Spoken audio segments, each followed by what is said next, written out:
incompatibility Sharia law poses to the American people. This Congress should routinely re-examine the existential threat facing our republic and how to counter its spread into our social, societal, and political systems. The principles of Sharia law undermine the cherished freedoms that countless Americans have suffered and even died for since our nation's founding. Let's remind ourselves what Sharia law and political Islam entail. Political Islam silences dissent, prohibits religious freedom, allows barbaric punishments, and treats women, children, and non-Muslims as second-class citizens. What's more, Sharia law and political Islam sanction honor killings for adultery, death for individuals leaving the Islamic faith, encourages polygamy for men regardless of the women's age, allows female non-Muslims to be taken as sex slaves in war, and permits corporal punishment like stoning and female genital mutilation for perceived violations. In fact, the central sacred scripture of Islamic observers, the Quran, has several martial calls that encourage its followers to wage war, not just spiritual, against and conquer non-Muslims. So when you clash with the unbelievers, smite their necks until you overpower them, then hold them in bondage, then either free them graciously or after taking a ransom until war shall have come to an end. Surah 47:4. It is not a religious code or belief system. It is a repressive legal regime that betrays America's founding principles and threatens our Constitution. In fact, it seeks to replace it. America was founded on the basic concept of individual freedom and self-governance under the rule of law, of a just and moral law. As John Adams succinctly put it, our Constitution was made only for a moral and religious people. It is wholly inadequate to the government of any other. And to my colleagues who may conflate critiquing Islam and Sharia as undermining the First Amendment rights of Muslims, I remind them of the following. People do not have protection from imposing a foreign legal system or code that overrides or replaces U.S. civil or criminal law, nor the Constitution. The Constitution begins with we the people. Sharia is the legal code for Islam and is taught to its observers to be abided by and enforced. As Robert Jackson, an Associate Justice of the United States Supreme Court, who also served as the Chief United States Prosecutor at the Nuremberg trials, elucidated succinctly how liberty-crushing Sharia was, the antithesis of Western law. Quote, Islamic law offers the American lawyer a study in dramatic contrast.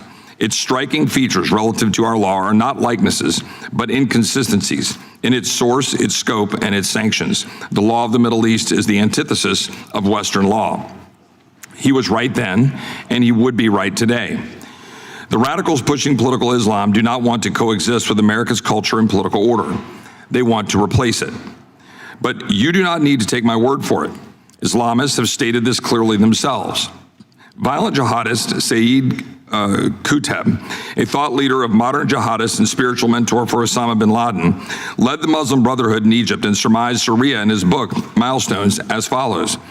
In Islam, the meaning of the Sharia is not limited to mere legal injunctions, but includes the principles of administration, its system, its modes. He said, by the Sharia of God is meant everything legislated by God for ordering man's life. Additionally, the Muslim Brotherhood motto reads, Allah is our objective, the Prophet is our leader, the Quran is our law, jihad is our way, dying in the way of Allah is our highest hope. Even groups like the Council on American Islamic Relations, also known as CARE, which masquerades as a peaceful nonprofit advocating for U.S. Muslims and Islam, has a sordid history of collaborating with bad actors, terror groups, and forcing Sharia in America. Omar Ahmad, the co-founder and longtime board chairman of CARE, said of Islam and its role in America, quote, Islam isn't in America to be equal to any other faith, but to become dominant. The Quran should be the highest authority in America, and Islam the only accepted religion on earth. Just as concerning, CARE was named as an unindicted co-conspirator in the 2007 Holy Land Foundation terrorism financing trial. On appeal, United States District Court Judge Jorge Solis upheld CARE's co-conspirator status and ruled that the Department of Justice, quote, produced ample evidence of CARE's association with Hamas. A founding member of CARE's Texas chapter, Ghassan Alashi, was found guilty in 2009 of money laundering, tax fraud, and providing material support to a designated foreign terrorist organization and sentenced to 65 years in prison. What's more is that CARE has long been suspected of harboring ties to the Muslim Brotherhood and Hamas, the terrorist group responsible for the barbaric October 7, 2023 attacks against our friend and ally Israel. The threat posed by political Islam and Sharia law is not some faraway concern. We can look at Europe to see what happens when nations allow themselves to be invaded and let political Islam infiltrate their society. In France, a recent poll found that 44% of Muslims think compliance with Islamic rules is more important than compliance with French laws. In the United Kingdom, Muslims are increasingly turning to Sharia courts to settle disputes rather than the UK's legal system. There are now 85 Sharia law courts operating in the country. In the United Kingdom, Muhammad is now the #1 most popular baby name in the country. And in Germany, Muhammad is the most popular baby name among people receiving government welfare. Over the past few years, Sharia-based legal institutions have taken root in American communities. And nowhere is this problem worse than in my home state of Texas. Fueled by decades of an unsecured border and expansionist legal immigration policies, Texas has seen a sharp increase in immigration from the Muslim world, with many immigrants trying everything they can to bring Sharia with them. According to a 2026 report by the Middle East Forum, there are approximately 650 Islamic nonprofit organizations based in Texas, and we can see the results. The Kalam Institute, a Deobandi institution and the leading Islamic seminary in America, is based in Carrollton, Texas. Its leaders have been called American Society Filth, have advocated for the killing of apostates, and have supported the taking of sex slaves. In Houston, the South Asian Islamist movement operates a powerful and extensive network that works in direct coordination with the Pakistani regime and Kashmiri terror operatives.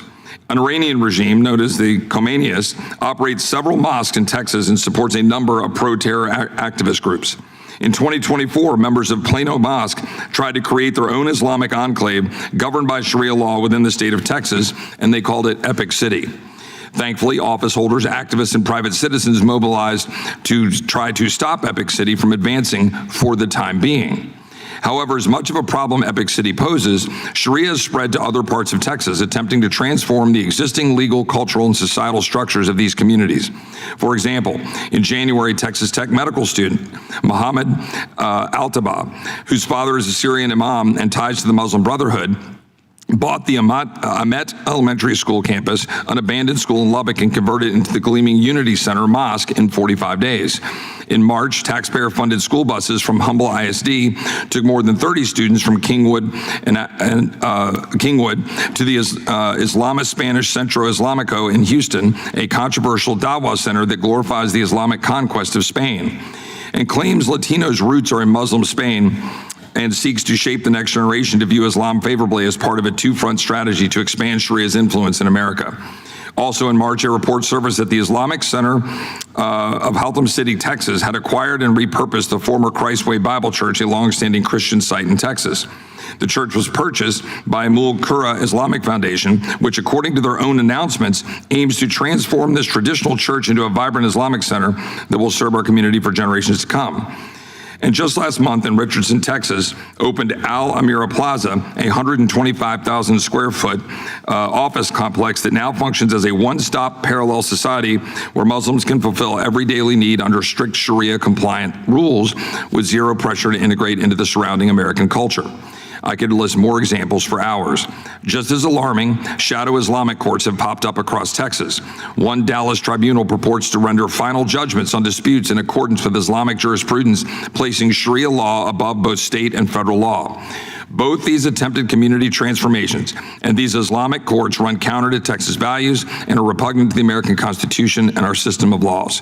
The Islamification of American society is not just happening in Texas. America has also seen a concerning resurgence in violent Islamic terrorism.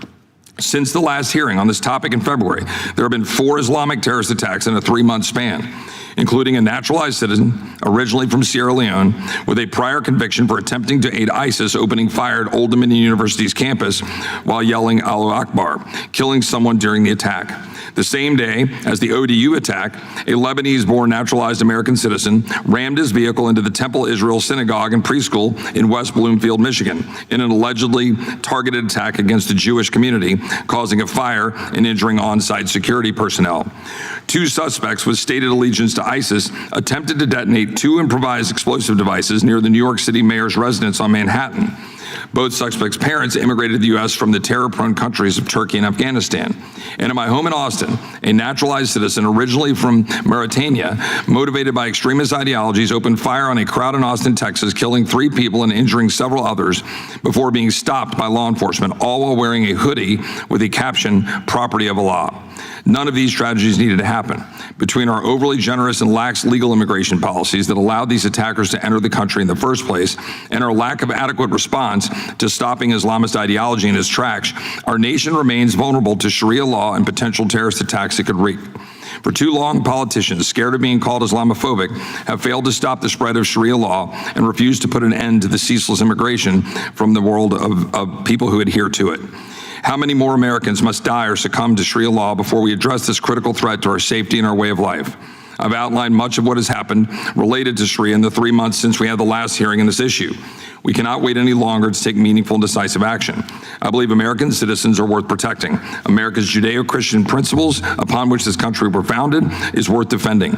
And America's founding principles generally are worth preserving. We must act now to stop Sharia law and the threat that it poses to our nation and our Constitution. I now recognize the ranking member, Ms. Scanlon, for her opening statement. Thank you. This is the second time this year that this subcommittee has been convened to hold a hearing about Sharia law, which unsurprisingly doesn't even rank on the list of top 10 issues keeping Americans up at night. Actually, it doesn't appear to be an issue anywhere in this country except in Texas, where Republican politicians are so desperate to distract voters from their disastrous economy and surging gas prices. Because as one Republican strategist said, these candidates don't want to be talking about the economy right now. So they've made up a conspiracy theory about their Muslim neighbors in order to scare and motivate voters. But repeating lies over and over and over again doesn't make them true, and it doesn't make unconstitutional bigotry legal.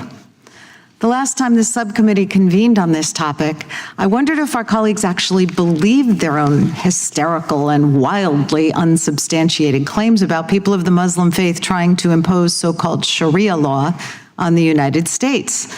But as before, they're not producing 1 ounce of proof to vindicate their fear-mongering.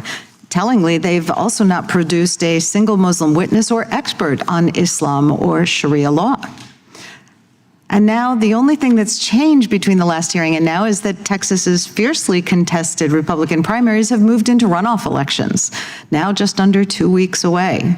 So in Texas, this issue continues to be a flashpoint for Republican, federal, state, and local candidates as they desperately compete with one another over who can be toughest against their Sharia law fantasy. It's a threat based not on reality, but invented with manufactured alarm. Because like belief systems that guide adherents of other faiths, including Christianity or Judaism, Sharia is about individual, personal religious observance, not about shaping America's national laws. And contrary to the misleading claims that have been offered here, there's no evidence of any plot to impose Sharia law on non-believers of Islam. It's just not happening. No matter how many right-wing influencers make videos about it, no matter how many Texas laws are passed to combat it, or what legislation is introduced here in DC with flashy acronyms decrying it, there's no evidence that a proposed real estate development in the Dallas suburbs, which was initiated by members of the area's growing Muslim population, is a Sharia compound, as Texas Republicans have claimed. To say otherwise is to spread blatant misinformation. In fact, even the Trump Justice Department closed an investigation into the development, finding no basis for any violation of fair housing laws. Politicians standing up against made-up threats of Sharia law incursions are shamefully scapegoating Muslim Americans for political gain without any care for how many people end up as collateral damage to this kind of rhetoric. Because these culture wars, including desperate political stunts like scapegoating followers of Islam, have real-world consequences. Words matter, and stirring up hatred and bigotry, when that happens, real people are put at risk. Hate crimes against Muslims in particular have increased. In cynically playing on division to win an election, Republicans sacrifice the safety of the very Americans they're supposed to be trying to represent. The fact is, in this country, you can't ban a person's right to practice Islam any more than you could ban a person's practice of Christianity, Judaism, or the decision to practice no religion at all. Our Constitution, and particularly the First Amendment, which was central to its adoption in 1787, remains clear. In this country, people have the right to hold and express whatever religious beliefs they choose, or none at all. And despite the arguments we're hearing from our Republican colleagues, we know that from our republic's earliest days, Muslims were intended to be included within the fabric of American life. Thomas Jefferson specifically referenced followers of Islam among other faiths in his writings about the passage of the Virginia Statute for Religious Freedom in 1786, which was one of his proudest achievements and the First Amendment's precursor. This is a core component of our Constitution that's particularly valued in my home state of Pennsylvania, which was founded by William Penn to promote religious freedom and where the Constitution was written.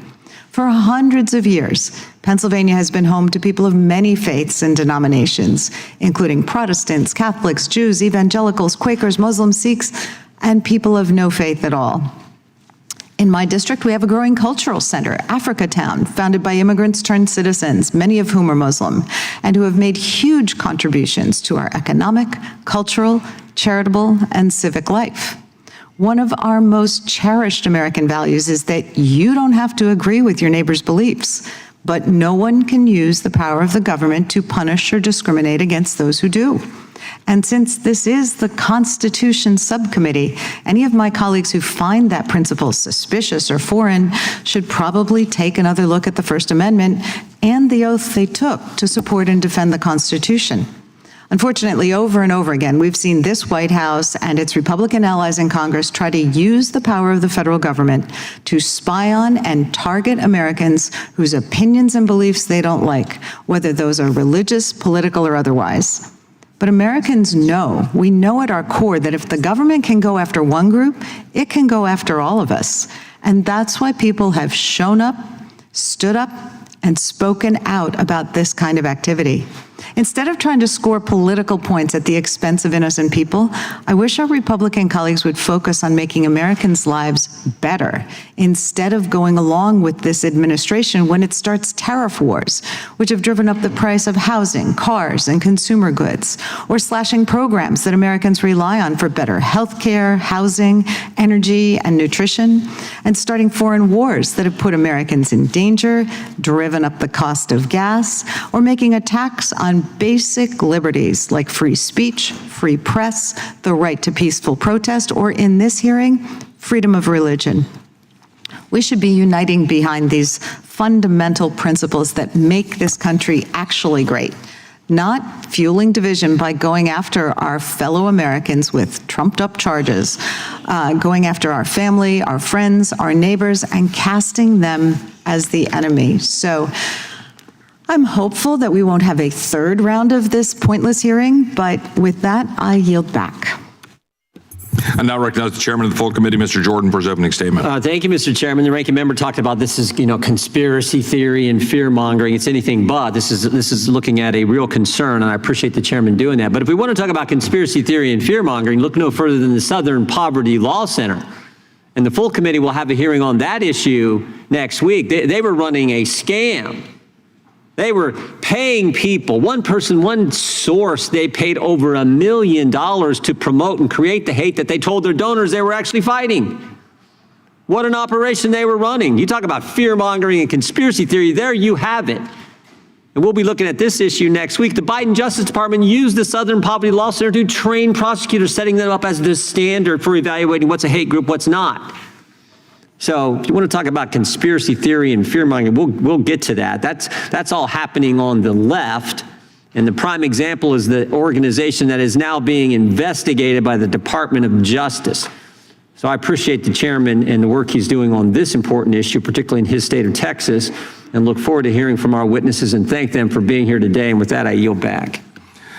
I thank Chairman Jordan. I now recognize the ranking member of the full committee, Mr. Raskin, for his opening statement. Mr. Chairman, thank you. Thanks to our witnesses. Forgive me, but didn't we have this exact same hearing not that long ago?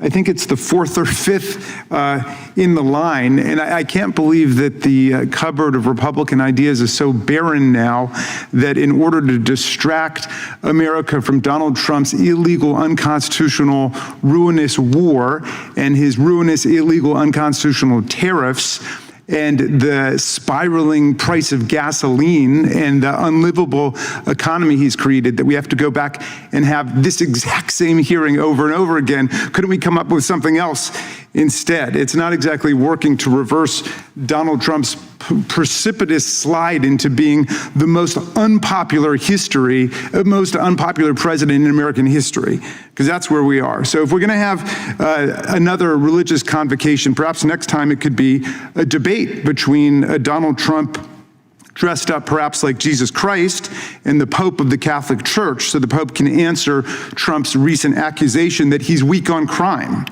I never got that charge. After all, Trump himself is a convicted felon who's pardoned more than 1,600 rioters, insurrectionists, Proud Boys, Oath Keepers, domestic abusers, child molesters, white-collar fraudsters, and international narco traffickers and drug dealers, and the Pope is certainly not weak on him.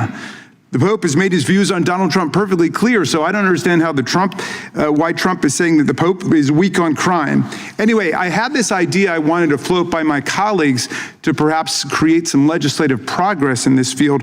The Republicans are afraid that Muslims are going to impose Sharia law on the rest of the population. Now, I'm not so afraid of that because we have 535 members of Congress and only 4 of them are Muslim, which makes it extremely unlikely. How could less than 1% of Congress impose Sharia law on the other 99%? And what's even more reassuring is I actually know some of these Muslim Americans who happen to be in Congress, and they're all civil libertarians who stand up for the separation of church and state. But even if they changed their minds and convinced all the Christians, Jews, Hindus, and freethinkers in Congress, who are 99% of the House, to vote for Sharia law, I'm sure someone on the Senate side, where there are no Muslims at all, would put a hold on it, like everything else that we send over there. So I'm a pretty good vote counter, and I don't think that there would be a single vote to establish Sharia law in the United States Congress or in any state of the Union. But anyway, I had this idea to take advantage of the fact that we all agree on this point. Why don't we generalize the proposition of this anti-Sharia law movement to say that the government should not be endorsing or establishing any religion in America, whether it's Islam, Christianity, Judaism, Jews for Jesus, Seventh-day Adventism, Jehovah's Witnesses, Mormonism, fundamental Mormonism, Unitarian Universalism, Branch Davidianism, or Hare Krishna. I was playing with some language and I came up with this rough cut, Mr. Chairman. It goes like this: Congress shall make no law respecting an establishment of religion or prohibiting the free exercise thereof. What do you think about that? You think that covers it? We could call the first part the Establishment Clause. We could call the second part the Free Exercise Clause. I know we could get that through the Democratic caucus. You think we could get it through the Republican conference? I'm not sure. I hope so. The problem is that we've got theocrats out there across the religious spectrum who want to elevate their own religious creeds and dogmas above the Constitution and establish them over the secular law. Take, for example, what the Texas and Louisiana legislatures recently did. They voted to endorse the 10 Commandments and post the 10 Commandments in every public school classroom in their states. I didn't even know that was necessary because I thought the 10 Commandments were doing all right after millennia. I didn't know they needed an endorsement from the Republican conference, but they went ahead and did that. Now they want to have votes in every state legislature to endorse the 10 Commandments and to post the 10 Commandments. I'm opposed to that because of the provision in the Constitution, Article 6, Clause 3, which says there shall be no religious tests for public office. That sounds like a religious test when you round up all the politicians and you ask them to vote on the 10 Commandments. And by the way, if we are going to vote on the 10 Commandments, Mr. Chairman, I do not support that omnibus Republican package. I think we should have to vote on each commandment separately. And I don't think that you should be able to vote for any commandment you yourself have ever violated, because then we'll be taking the name of the Lord in vain. One politician I spoke to on the floor about this, he said that that the 10 Commandments are the basis for the Bill of Rights. He kind of confused me there for a second. I said, well, I do know that there are 10 in each one. That's true, but let's test the proposition. The first commandment says, thou shalt have no other God before me. The First Amendment says, Congress shall make no law respecting an establishment of religion. It's hard to see how the First Commandment dictates the First Amendment. Is Sharia law incompatible with the Constitution, as the title of the hearing is? Sure. And so is legislating any other religious text, the Ten Commandments, the Torah, or the Analects of Confucius, or whatever, any religious scripture or body. The whole point of our First Amendment is that people can go believe whatever they want. The government's not going to dictate to you what your religious worship and practice are going to be. The government is out of it. So, I did not write that language, to be clear. James Madison wrote that language. He took care of your whole anti-Sharia law centuries ago.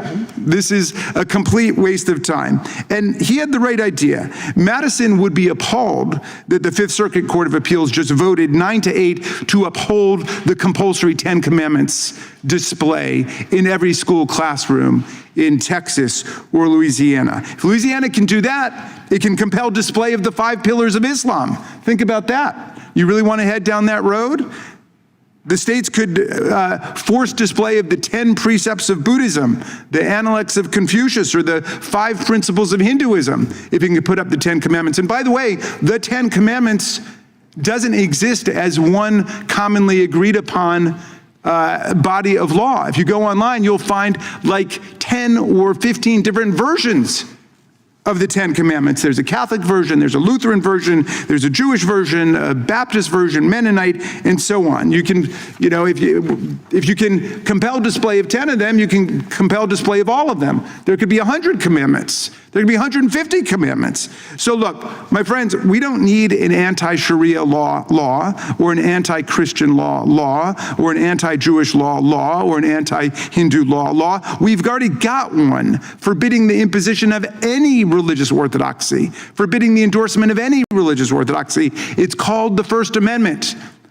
And everybody should familiarize themselves with it, because this is a complete waste of time what we're doing here. The government cannot establish, prefer, legislate, coerce, impose, or endorse any religious doctrine. And we don't need a special law or a special caucus to do that. And if my friends understand that, then I think they will reverse course on this movement, unless the purpose of the movement is just to demonize and vilify not a religion, but adherents of the religion.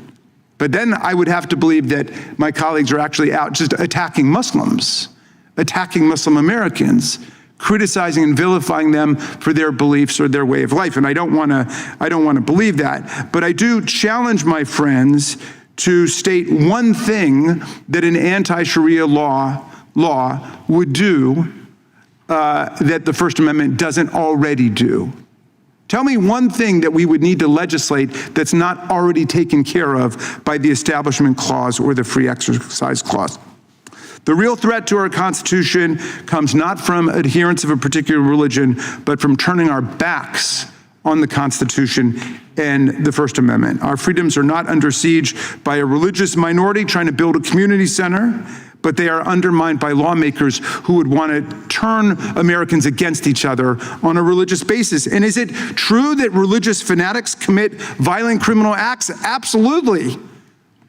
I mean, you talk to any secular freethinker and they will say that every religion has produced religious fanatics who have committed violence. Take, for example, Timothy McVeigh, who was part of the Christian Identity Church, the Christian Identity Movement, trained on racism and anti-Semitism. He blew up the Oklahoma Federal Building in 1995. 167 people killed, 684 wounded.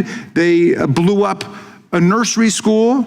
He was a violent fundamentalist Christian fanatic, but you wouldn't blame all Christians for what he did any more than you should blame all Muslims or all Jews or all members of any religious faith because of what one person or one crazed fanatic group does in their name. So, Mr. Chairman, I trust you understand all of that. I do hope we will return to constitutional principles, and I yield back. I thank the ranking member. Without objection, all other opening statements will be included in the record. We will now introduce today's witnesses. Mr. Ammon Blair, Mr. Blair is a senior fellow at the Texas Public Policy Foundation. His research focuses on transnational criminal organizations, foreign terrorist networks, hostile state influence operations, mass migration, and emerging security threats. He previously served more than 2 decades with the United States Army and as a Border Patrol agent. Mr. Marco Hunter Lopez. Mr. Hunter Lopez is a student at Wiley East High School in Wiley, Texas, where he is the president of the school's Republican Student Club. He also serves on the PTA board and has been involved in national, state, and local campaigns since he was 13. I believe that Mr. Hunter Lopez recently turned 16, if that's correct. Ms. Amy Meckelberg. Ms. Meckelberg is the founder and editor-in-chief of the RARE Foundation, a grassroots organization that advocates for American values. Her work is focused on authoritarian systems and efforts to replace democratic governance. Ms. Amanda Tyler.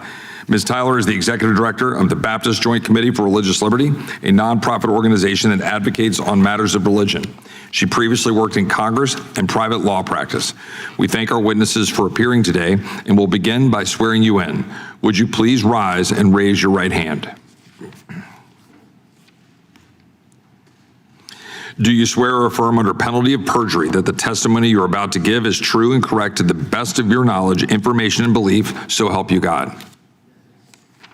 Let the record reflect that the witnesses have answered in the affirmative, and you may be seated. Please know that your written testimony will be entered into the record in its entirety. Accordingly, we ask that you summarize your testimony in 5 minutes. I'm going to start over here on the right. Remind our witnesses to turn the microphone on. Mr. Blair, you may begin your 5 minutes. Dear Chairman Roy, Ranking Member Scanlon, and distinguished members of the committee, good morning and thank you for inviting me to testify before you. My name is Ammon Blair. I'm a senior fellow with the Texas Public Policy Foundation Secure and Sovereign Nation Initiative and a consultant for the Operation Lone Star Task Force. As Representative Roy stated, I previously served as a United States Border Patrol agent in the Rio Grande Valley sector and had more than 2 decades in the United States Army. The issue before this subcommittee is not whether Americans have the right to practice religion freely. They do unequivocally. The First Amendment protects belief, worship, religious instruction, peaceful association, voluntary observance. Texas law does the same. However, religious liberty does not create immunity from the rule of law. A crime remains a crime regardless of religion, and no religious, ideological, or political system possesses a constitutional license to violate the rights of a sovereign nation, a sovereign state, a political subdivision, private property owners, or individual citizens. The constitutional issue before Congress is narrower but foundational. The American constitutional order recognizes dual sovereignty between the federal government and the states. It does not recognize parallel sovereign systems operating outside constitutional supremacy, judicial review, equal protection, due process, or the rule of law. The Supremacy Clause, Equal Protection, and Due Process Clauses in Article 4 guarantee one supreme constitutional order in one Republican form of government. No religious, ideological, political, or organizational system may exercise coercive civil authority independent of the Constitution while claiming immunity from constitutional accountability. This distinction between protected belief and regulable conduct is deeply rooted in American constitutional law. Under the 10th Amendment and longstanding police powers doctrine, states retain inherent sovereign authority and the ongoing duty to preserve public safety, territorial integrity, property rights, institutional order, and domestic tranquility. States were never meant to function as passive subdivisions, waiting federal permission before defending constitutional order. Texas stands at the center of this national security crisis. Federal strategic assessments, including the 2026 U.S. Counterterrorism Strategy and the ODNI's 2026 Annual Threat Assessment, identify cartels and Islamic terrorism as top homeland threats. These threats overlap and reinforce one another through hybrid and gray zone operations. Texas is confronting weaponized mass migration, cartel-engineered smuggling networks, foreign-linked governance structures operating within our communities, and systemic failure across the entire immigration enforcement and removal cycle.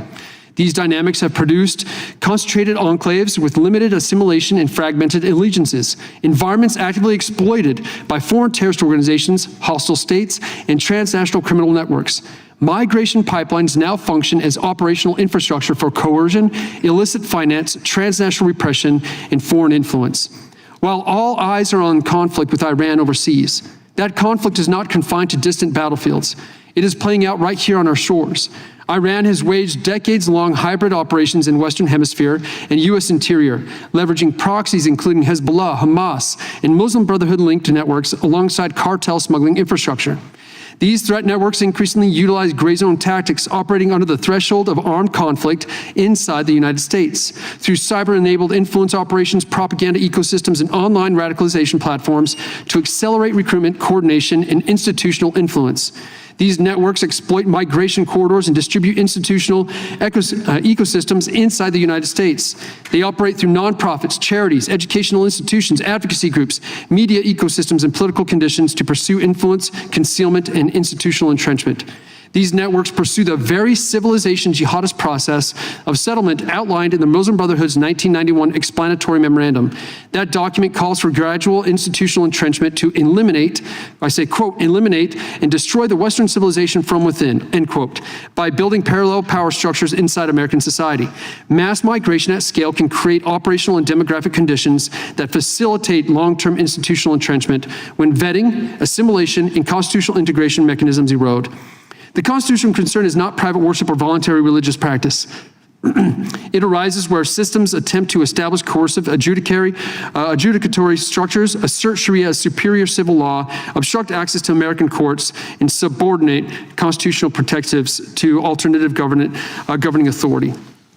Texas is confronting this reality directly, exercising its sovereign authorities, including the governor's power as commander-in-chief. Governor Abbott has designated both the Muslim Brotherhood and CAIR as foreign terrorist organizations and transnational criminal organizations. Governor Abbott has directed investigations into entities masquerading as legal courts staffed with judges issuing orders that purportedly carry authority to bind individuals to Islamic codes. The Constitution protects the broad sphere of religious liberty precisely because every person and institution within the United States ultimately remains accountable to one constitutional system, one civil sovereign, and one rule of law. No parallel system claiming supremacy over the Constitution can be permitted. Thank you. I look forward to your questions. Thank you, Mr. Blair. I'm now going to go to Ms. Mecklenburg for her opening statement.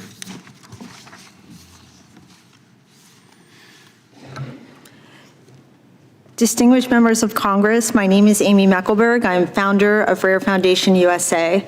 I come before you today out of profound love for this country and at great personal cost. For 15 years, I have documented Islam's assault on Europe and its dangerous advance inside of America. For defending Western values, Islam and its left-wing allies marked my family for destruction. They stalked us, they attacked my loved ones' careers, and sent death threats.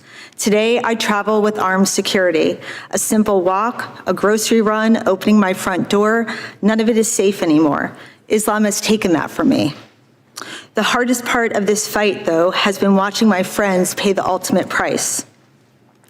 On January 29th, 2025, my friend Salwan Momika, an Iraqi Christian who fled to Sweden to escape Islam, was slaughtered as I watched. Sweden put him on trial for hate speech, for telling the truth about the threat that killed him. Salwan predicted his own assassination. He knew because the Sharia penalty for criticizing Islam is death. A 1,400-year-old war is being waged inside our country. Muhammad, the man that Muslims call their prophet, was a military commander whose mission was to bring the world under Islamic rule. The mission cannot be completed until America falls. Islam is a hostile totalitarian political ideology using our freedoms to destroy us. To every non-Muslim, it offers three choices: convert, submit, or die. It does not stop until every court, every school, and every government on earth is under Sharia. The Muslim Brotherhood turned this imperative into a modern conquest strategy. Two seized documents, the 1982 project and the 1991 explanatory memorandum, detail their two-front plan. Build parallel Islamic societies that reject assimilation while their faithful capture our institutions. The Brotherhood wrote the playbook. Today, every hostile Islamic regime and faction is executing it on our soil. Saudi Arabia, Iran, Turkey, Qatar, Pakistan, Hamas, the Taliban. Different countries, different sects, all marching in lockstep towards one conquest. These networks operate more than 8,000 Islamic nonprofits across America, including 650 in Texas alone.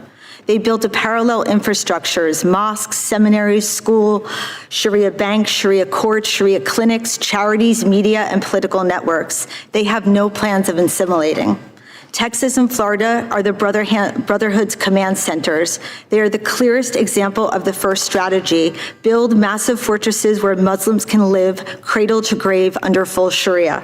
In Texas, terror-tied Imam Yasser Qadi is fighting to build Epic City, a 402-acre Sharia compound marked as, quote, the epicenter of Islam in North America, end of quote. In Katy, an $80 million Sharia compound is rising under Brotherhood operative Main al-Quda, whose family are leading terrorists in Jordan. Hamad Ghazali, named in the 1991 memorandum, recruited Americans for al-Qaeda. Today, he writes curriculum for Islamic school children across North America. Texas taxpayers are able to fund him through school vouchers. Across America, the Brotherhood is buying churches and converting them to mosques. A Lubbock school became a Brotherhood mosque in 45 days. In Dallas, 2 imams who preach hand amputation, sex with captives, and stoning adulterers are suing to seize a Christian megachurch.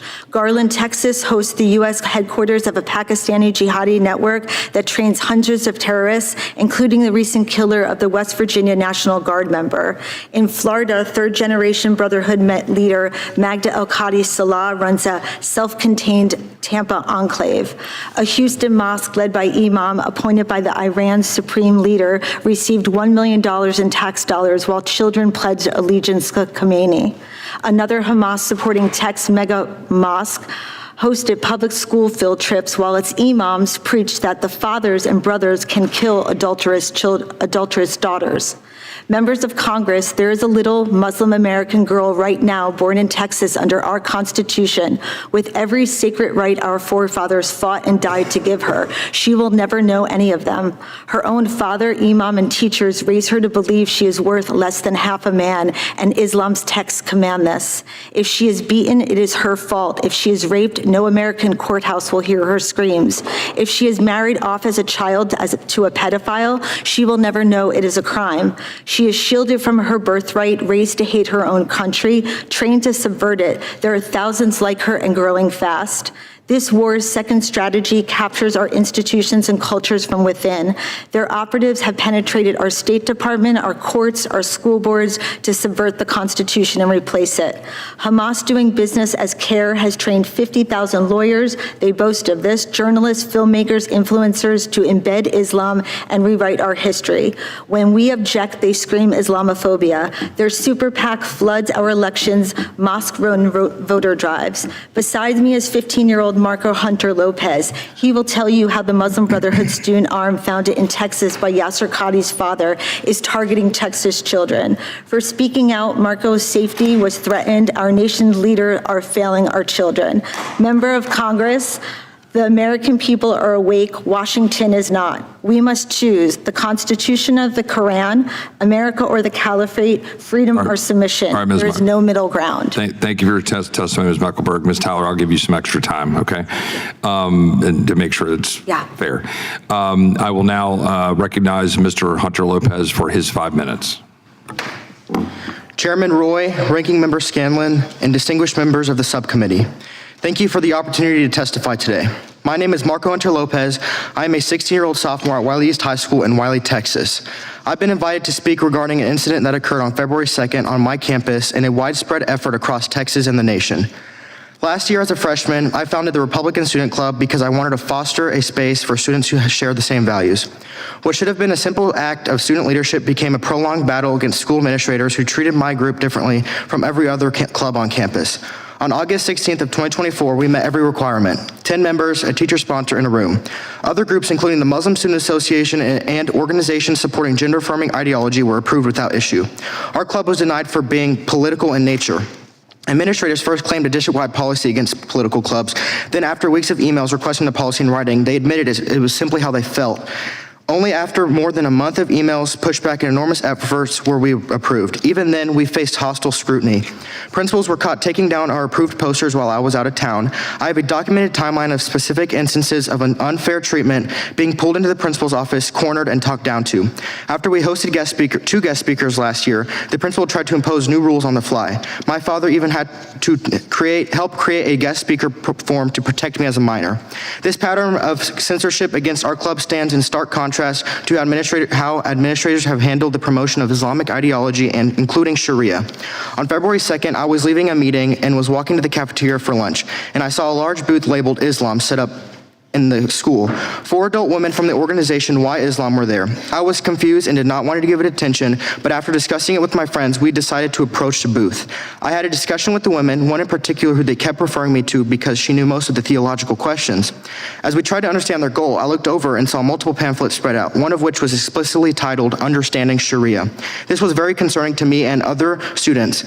They were also making Qurans available that include a Shahada card on the last page instructing students how to convert. Quote, to become a Muslim, one needs to make the following declaration. I bear witness that there is no God worthy of worship except God, and I bear witness that Muhammad is the messenger of God. This openly occurred during lunch with administrators present who did nothing to intervene. The dangers of allowing Sharia to be promoted in public schools are real and immediate. Sharia is not simply a personal religious observance. It is a comprehensive legal and political system that includes unequal treatment, restrictions on free speech, harsh punishments, and fundamental incompatibility with the U.S. Constitution, Texas law, and American values of individual liberty and equality. Handing out materials that present Sharia favorably to minors during the school day without parental approval risks normalizing ideas that undermine the very principles our public schools are supposed to uphold. This is not neutral education, it is ideological promotion under the guise of diversity and inclusion. The contrast with my own club could not be clearer. While the Republican Student Club faced denial, censorship, poster removal, and hostile oversight, an outside organization was giving easy access to distribute Sharia-related materials directly to students. Administrators not only allowed it, they actively promoted Islamic events. The principal has enthusiastically participated in World Hijab Day 2 years in a row that we are aware of, when she wore a hijab and promoted on social media saying, quote, I loved this experience, all caps.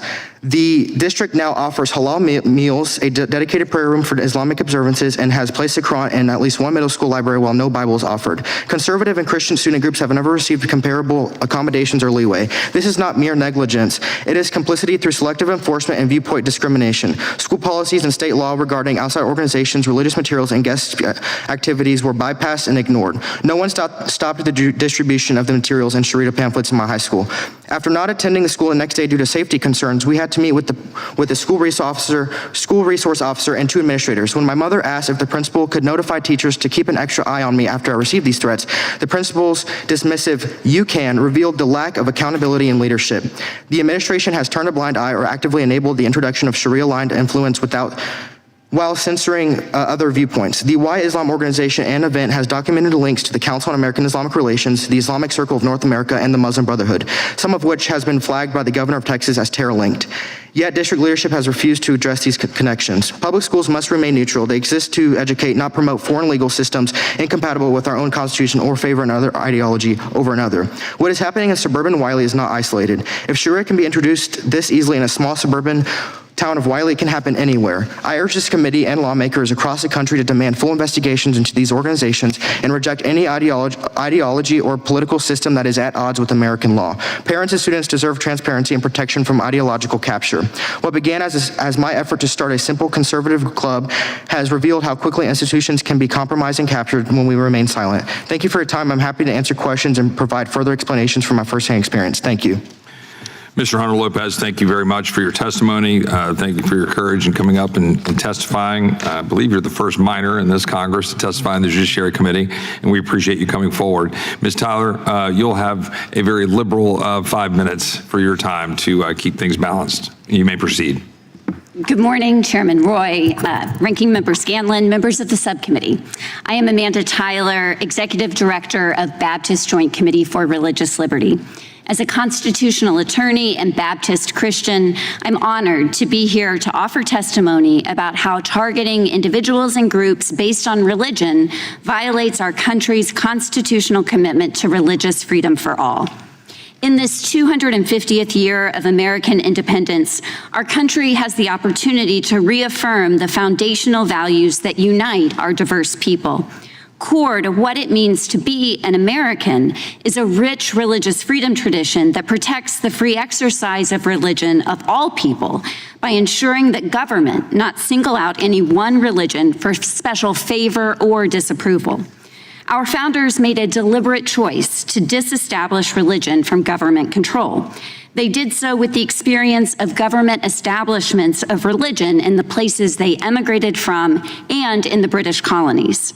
Baptists were instrumental in advocacy for religious freedom for all people in the United States. This advocacy predates American independence by more than 150 years. Thomas Helwys, the co-founder of the Baptist movement, wrote a short declaration of the mystery of iniquity in 1612. This work is considered the first defense of universal religious freedom written in English. In it, Helwys wrote to King James I about the importance of freedom of conscience of all people, including Muslims. Quote, "For men's religion to God is betwixt God and themselves. The king shall not answer for it. Neither may the king be judge between God and person. Let them be heretics, Turks, Jews, or whatsoever. It appertains not to the earthly power to punish them in the least measure." As this history informs us, religious liberty is a fundamental commitment, and it should protect all religions. As recently as last year, the U.S. Supreme Court reiterated that the clearest command of the Establishment Clause is that the government may not officially prefer one religious denomination over another, nor pass laws that aid or oppose particular religions. Anti-Muslim government action violates that clear command. Even proposed legislation targeting a particular religion can undercut our fundamental religious freedom by perpetuating harmful stereotypes and misinformation about Islam and Muslims. We have seen government initiatives that manufacture an imaginary threat of Sharia as a way of sowing anti-Muslim fear in the past. Unfortunately, today we are seeing a resurgence nationally and particularly in my home state of Texas of such efforts. Efforts like these misunderstand Islam and Sharia, which means the path to water, and refers to the religious principles that guide Muslims in their beliefs and actions. This broad denigration of Sharia directly impacts approximately 1% of the U.S. population. Particularly at a time of rising political violence, targeting groups based on perceived differences threatens to exacerbate tensions and contribute to a culture of fear, discrimination, and violence. The Institute for Social Policy and Understanding published its annual National Islamophobia Index at the end of 2025. It found a sharp increase in the degree of endorsement of anti-Muslim stereotypes compared to previous years. It also found that Muslims are the religious group most likely to report experiencing religious discrimination and the only religious subgroup in which a majority reported such discrimination. This includes social discrimination among peers, as well as structural discrimination, such as employment, immigration proceedings, and healthcare. Almost half of Muslim families with children in K-12 schools reported their child was bullied for their religious identity, twice as much as the general public. Roughly half said the bullying came from another student, and half said from an adult, either a teacher or a classmate's parent. When the government itself targets religious groups with broad generalizations and baseless accusations, it only adds to the culture of discrimination that already harms Muslim families and children. It models bullying rather than respect. What's more, this targeting does not just harm Muslims. When any person's religious freedom is threatened or diminished, it weakens everyone's religious freedom. Rather than fear-mongering and distorting religion for perceived political gain, our country's leaders should be actively working to make the constitutional promise of full belonging without regard to religion a reality for all. Thank you. Well, thank you, Ms. Tyler. You just nailed it right on 5 minutes. You didn't even get to take the extra time that I was trying to offer you, but I appreciate it. I will now recognize the gentleman from North Carolina for 5 minutes of questions. Thank you, Mr. Chairman, and thank you for calling this important hearing to discuss the threat of political Islam. We're blessed to live in a country, excuse me. We're blessed to live in a country that has the fundamental liberty of religious freedom. And religious freedom allows individuals to hold and express their beliefs without undue government interference. It does ensure that people can choose their faith or no faith and practice it openly. And it's important to protect our individual liberties from extremism that seeks to erode our values as a country. One example of the extremism we want to protect our country from occurred in just 2025 when parents in Washington state allegedly attempted an honor killing of their teenage daughter for refusing an arranged marriage.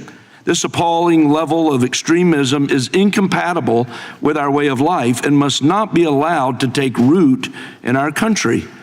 Mrs. Muckelberg, in your experience investigating instances of political Islam in the United States, how prevalent would you say it's become across the country? In my testimony, I talked about there being 8,000 organizations across the United States.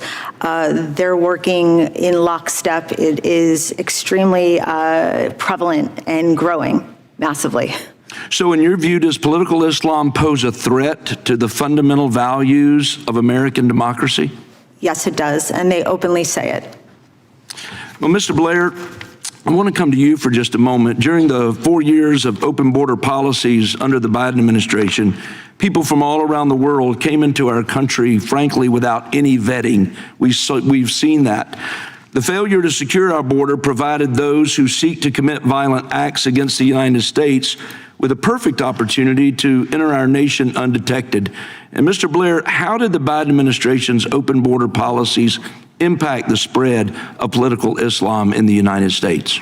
We were mandated to look the other way under prosecutorial discretion. We released known terrorists. Well, we didn't know it until after the fact, but we had multiple people from all across the world coming into the United States with falsified documents, specifically from Iran, who'd come in with Venezuelan documents under the guise that we would not be able to identify them, which was the case.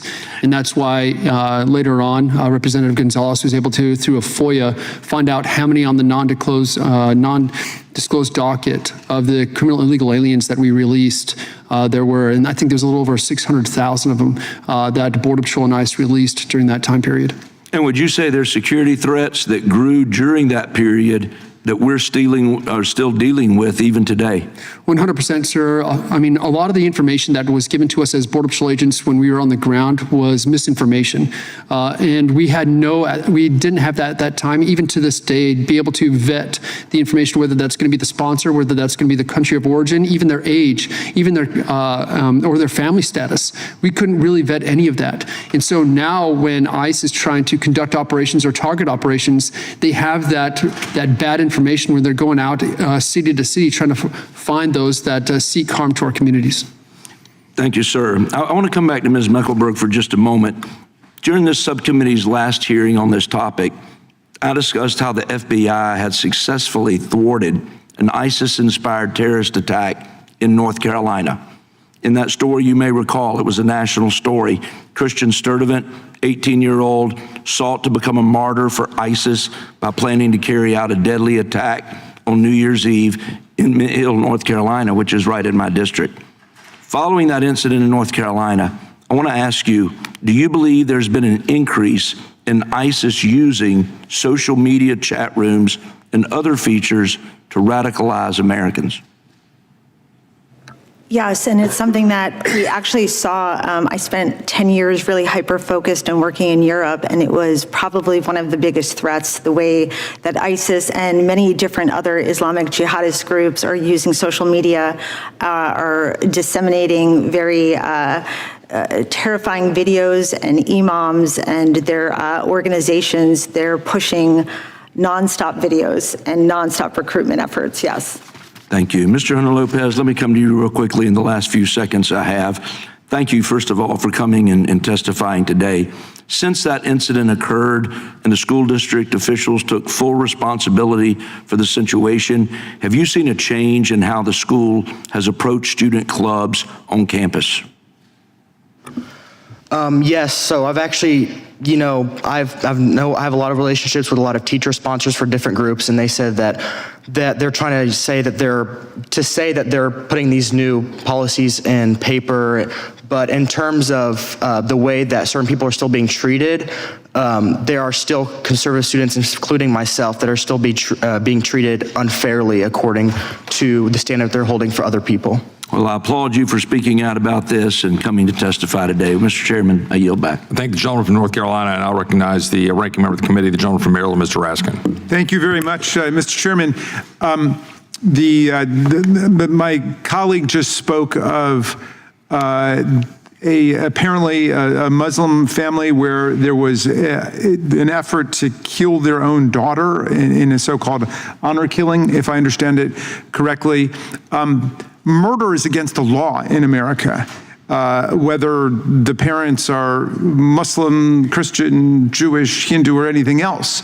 Would we, Mr. Blair, would we need a special law to deal with a situation like that, or does the universal secular law against murder take care of that?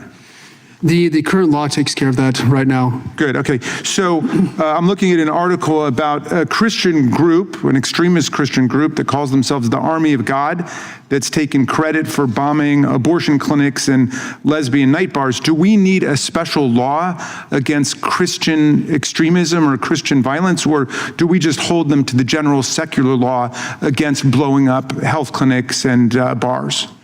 It needs to be held to the same law and to the same standard. Right. So can you think of any situation where the secular law alone would not handle anybody's legitimate fears that they have of a fundamentalist Christian group, Muslim group, or any other religious group? Unless it's based off of the ideology of either the district attorney or the judge themselves, whether they adjudicate or not. That's going to be the difference, whether that process itself allows for the adjudication of that crime. As I said in my testimony, a crime is still a crime regardless of the religion. Great. And stated at the level which you wrote it, I agree with a lot of what you said. You just basically said we've got to hold everybody to the secular law. Is there anybody on the panel who thinks that we need a special law addressing any particular religious population, whether it's the Muslim, the Christian, the Jewish, the Hindu, the Mormon, or what have you? Or are we just saying that everybody should be held to secular law in America? And I'm happy to open it up to anybody. Mr. Hunter Lopez. Thank you, Congressman, for the question. I think that you keep referring to a secular law. I think it's important to point out, I believe it was 56 of the 57 Declaration of Independence signers were Bible-believing, faith church-attending Christians. I believe it was the first original 13 colonies that required a declaration of faith. So I'm not acknowledging that. Well, wait a second. Now you're traversing my territory now, Mr. Hunter Lopez. You brought it up. Are you aware that the Constitution of the United States does not establish a religion? It forbids the establishment of religion. Are you aware that it doesn't mention God? So the Declaration of Independence mentions God 4 times. But what I was going to say... Is the Declaration of Independence law? So Declaration of Independence was declaring our independence from the tyranny of England. Yeah. But what I was trying to finish is that I'm not, suggesting that we need to go back to taking, tests or saying that you have to acknowledge. Wait, do you know that Thomas Jefferson was denounced as an infidel who wrote the Declaration of Independence? Because he didn't believe in the establishment of religion, and he and Madison were emphatic about separating church and state. That's the whole glory of our constitutional design in our history, that they rebelled against centuries of religious warfare between the Catholics and the Protestants and witchcraft trials, Inquisition, Holy Crusades. America proclaimed the separation of church and state. What Thomas Jefferson described in his famous letter to the Danbury Baptists as a wall of separation. That was a letter, not a law. Okay, so your position is that America is a theocracy? You didn't let me finish my original statement, and I understand you have limited time, but what I was going to say is I'm not suggesting we need to go back to anything that's in writing, but what I am saying is we need to acknowledge... Oh, I think we should go back to something in writing. I think we should go back to the First Amendment. Oh, yes, the Constitution, yes. Obviously, but what I'm saying is that, how I said original colonies were requiring declaration of faith to run for office. I'm not saying we have That's why we have a First Amendment. But what I'm saying is that we do... That's precisely why Jefferson wrote it. We do need to acknowledge our Christian heritage in America. That's what I'm trying to... You can acknowledge whatever heritage you want, but you can't impose an establishment of religion on other people. That's the greatness. I'm not suggesting that at all. I'm just saying we Okay, need to good. acknowledge our heritage. That's what I'm saying. Well, everybody can acknowledge their own heritage. Do you agree with that? American heritage, not just any heritage, is what I'm saying. Oh, you don't think that you're allowed to acknowledge your Christian heritage or your Jewish heritage or your Muslim heritage? I'm saying you members of Congress need to acknowledge American heritage. Yes, indeed. And you know how we do that? By abiding by the Constitution of the United States, which is why that's exactly where I began. Ms. Tyler, what do you think about this whole anti-Sharia law thing? Do we need a special law banning Sharia law? No, because we have the First Amendment to the U.S. Constitution that prohibits establishment of any religion, including Islam. Mr. Chairman, I yield back to you within 5 minutes. I thank the ranking member, and I appreciate that spirited exchange. And I will now recognize the gentlelady from Wyoming, my good friend, Ms. Hackman. Thank you. In our previous hearing on this topic, I focused on how Sharia-based tribunals will jeopardize America's rights to equal protection and due process under the law, particularly in cases involving women and minors. We learned that the presence of Sharia-based tribunals in the United States date back decades, and that it is common practice for these tribunals to stray from traditional judicial proceedings, meaning that participants risk losing protections guaranteed under the Constitution, as was just being debated. One example of such a tribunal operating near Dallas before altering its website actually prided itself on being a unique institution of its kind in the United States, with the intention of setting a precedent that would be emulated and duplicated throughout the country. That same tribunal further claimed that, quote, conflicting problems within American Muslim society may range from personal and family matters, such as marriage and divorce, as well as disputes among community members and those in positions of leadership. The courts of the United States of America are costly and consist of ineffective lawyers, end quote. To be clear, conformity to the Constitution is the governing factor behind the operation of our judicial system. The 5th, 6th, 7th, and 14th Amendments are there to ensure that everyone has a right to a fair trial.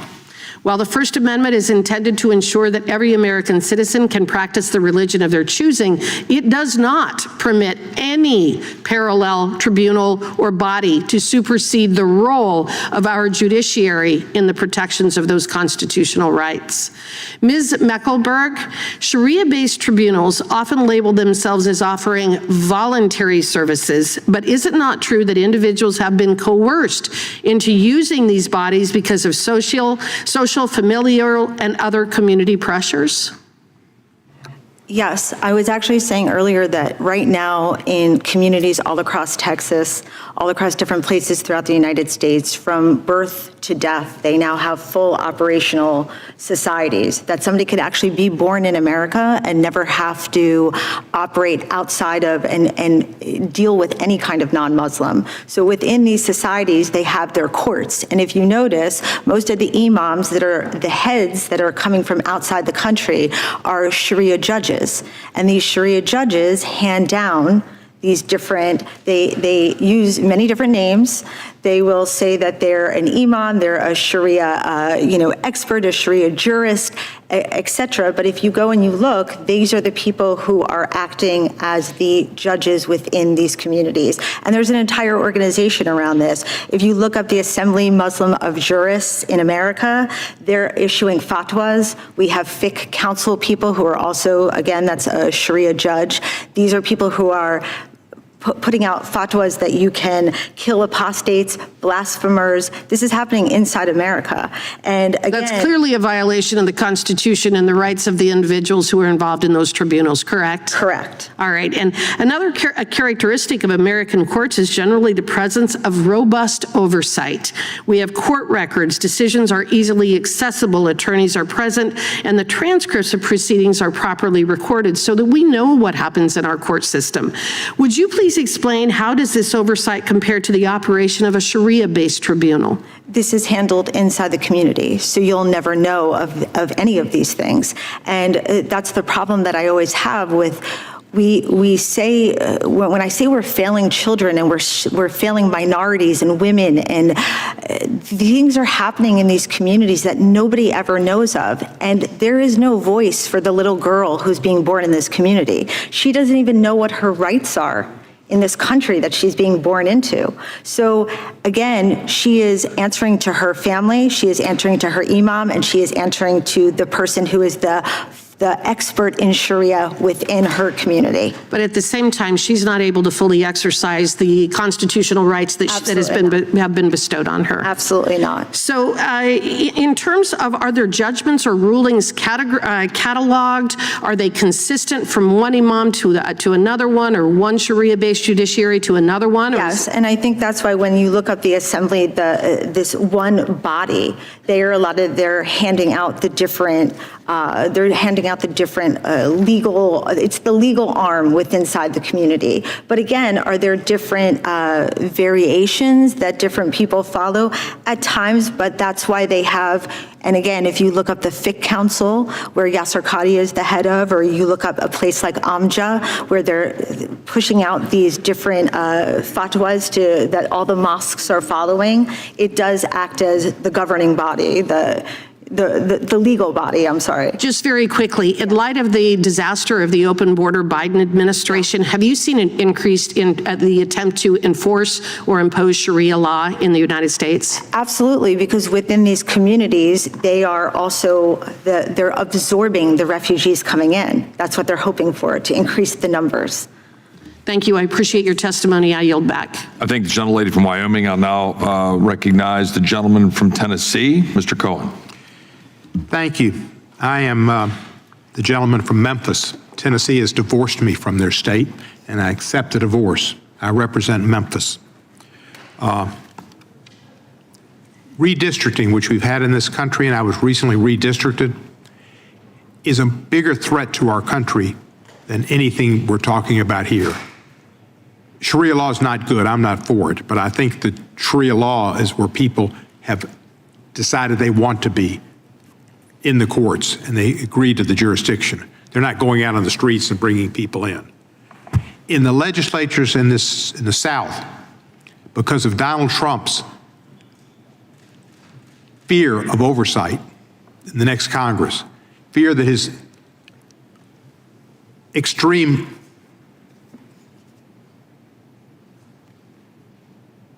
trampling of the Constitution, selling of pardons, emoluments clause violations, crypto schemes will be exposed. He has asked governors in Texas, you mentioned Governor Abbott, Mr. Lopez, he asked Governor Abbott to find him 5 congressional districts, just like he asked Mr. Raffensperger in Georgia to find him 11,000 votes. And Mr. Raffensperger heroically said no. Mr. Abbott said, yes, sir, I'll find them for you. That started off this round of mid-decade redistricting to try to create a Republican House that they couldn't get by the districts that have been made by the 2020 census and in 2022, and oftentimes by Republican legislatures. It was a Republican legislature that created my district that they then struck down because Calais gave them the right to do what they wanted to do, and that's eliminate African-American majority minority districts and turn out people, African-Americans and myself. I represent an African-American district and have for 20 years and never lost a precinct in a primary where the African-American vote is 80%. That's something wonderful in America that shows that African-Americans have voted for 20 years based on your ability to represent and your votes and your policies, not on your race. And yet the Republicans turned it around to say this discriminated against white people because we created a majority minority district, which was created because we had slavery in this country for over 250 years or so, where blacks were property. And then after Reconstruction, a little bit of goodness and fairness, we got into the Jim Crow South. And how many bubbles are on this bar of soap? And how many peas are in this jar? And they stopped black people from having the right to vote, and they eliminated black representation. Once they got it through the Voting Rights Act, which is one of the most important legislative acts of the 20th century, in my opinion, where Martin Luther King and John Lewis fought hard in Selma, Alabama, and other places, and worked with President Johnson and the Democratic Congress and a Republican Congress. Everett Dirksen was a big part of that. It was a bipartisan bill in 1965 to do redress and to give African Americans opportunities to make up for some of the awful occurrences we'd had in this country with Jim Crow and slavery. People died. Schwerner, Cheney, and Goodman died in Philadelphia, Mississippi, shot by racist law enforcement officials because they went to Mississippi to dare register people to vote in the Freedom Summer. Medgar Evers, the head of the NAACP in Jackson, Mississippi, was assassinated in Jackson, Mississippi. A lady named Viola Liuzzo went down to Selma to participate in the march, and she was shot and killed by racist guys in Alabama. All of those deaths and efforts and work put asunder by the Supreme Court in their Calais decision and put asunder by Republican state legislatures in Louisiana, in Alabama, and in Tennessee, and they'll do it in other states to boot. John Roberts said the Supreme Court is not political. And then Alabama couldn't redistrict because there was an injunction for them changing their districts put in by the Supreme Court until 2030.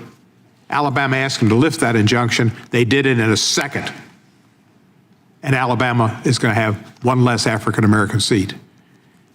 Don't tell me, John Roberts, that the Supreme Court of the United States is not political. It is an arm of the Trump White House.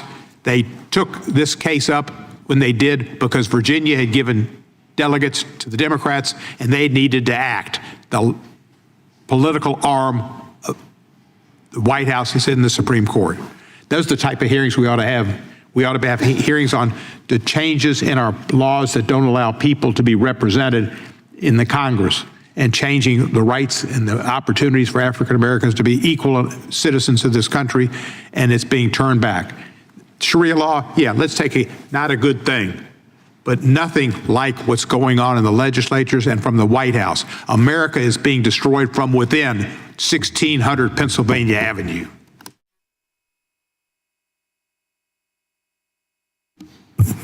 I thank the gentleman from Memphis for his comments. I would now recognize a Republican from one of the New England states, but we don't have any. So I'll recognize the gentleman from Missouri, Mr. Otter. Thank you, Mr. Chairman, and thank you, Mr. Chairman, for holding this very important hearing. Ms. Tyler, you represent the Baptist Joint Committee for Religious Liberty. That's correct. Do you believe fundamentalist Islam values religious liberty? I'm not here. I'm not here to Okay, talk about theological position. How about the Muslim Brotherhood? Do they value religious liberty? I'm not. I'm not. You? I mean, these are the groups you're here to support. The Democrats brought you here as a witness. For religious freedom. How about the Diabanis?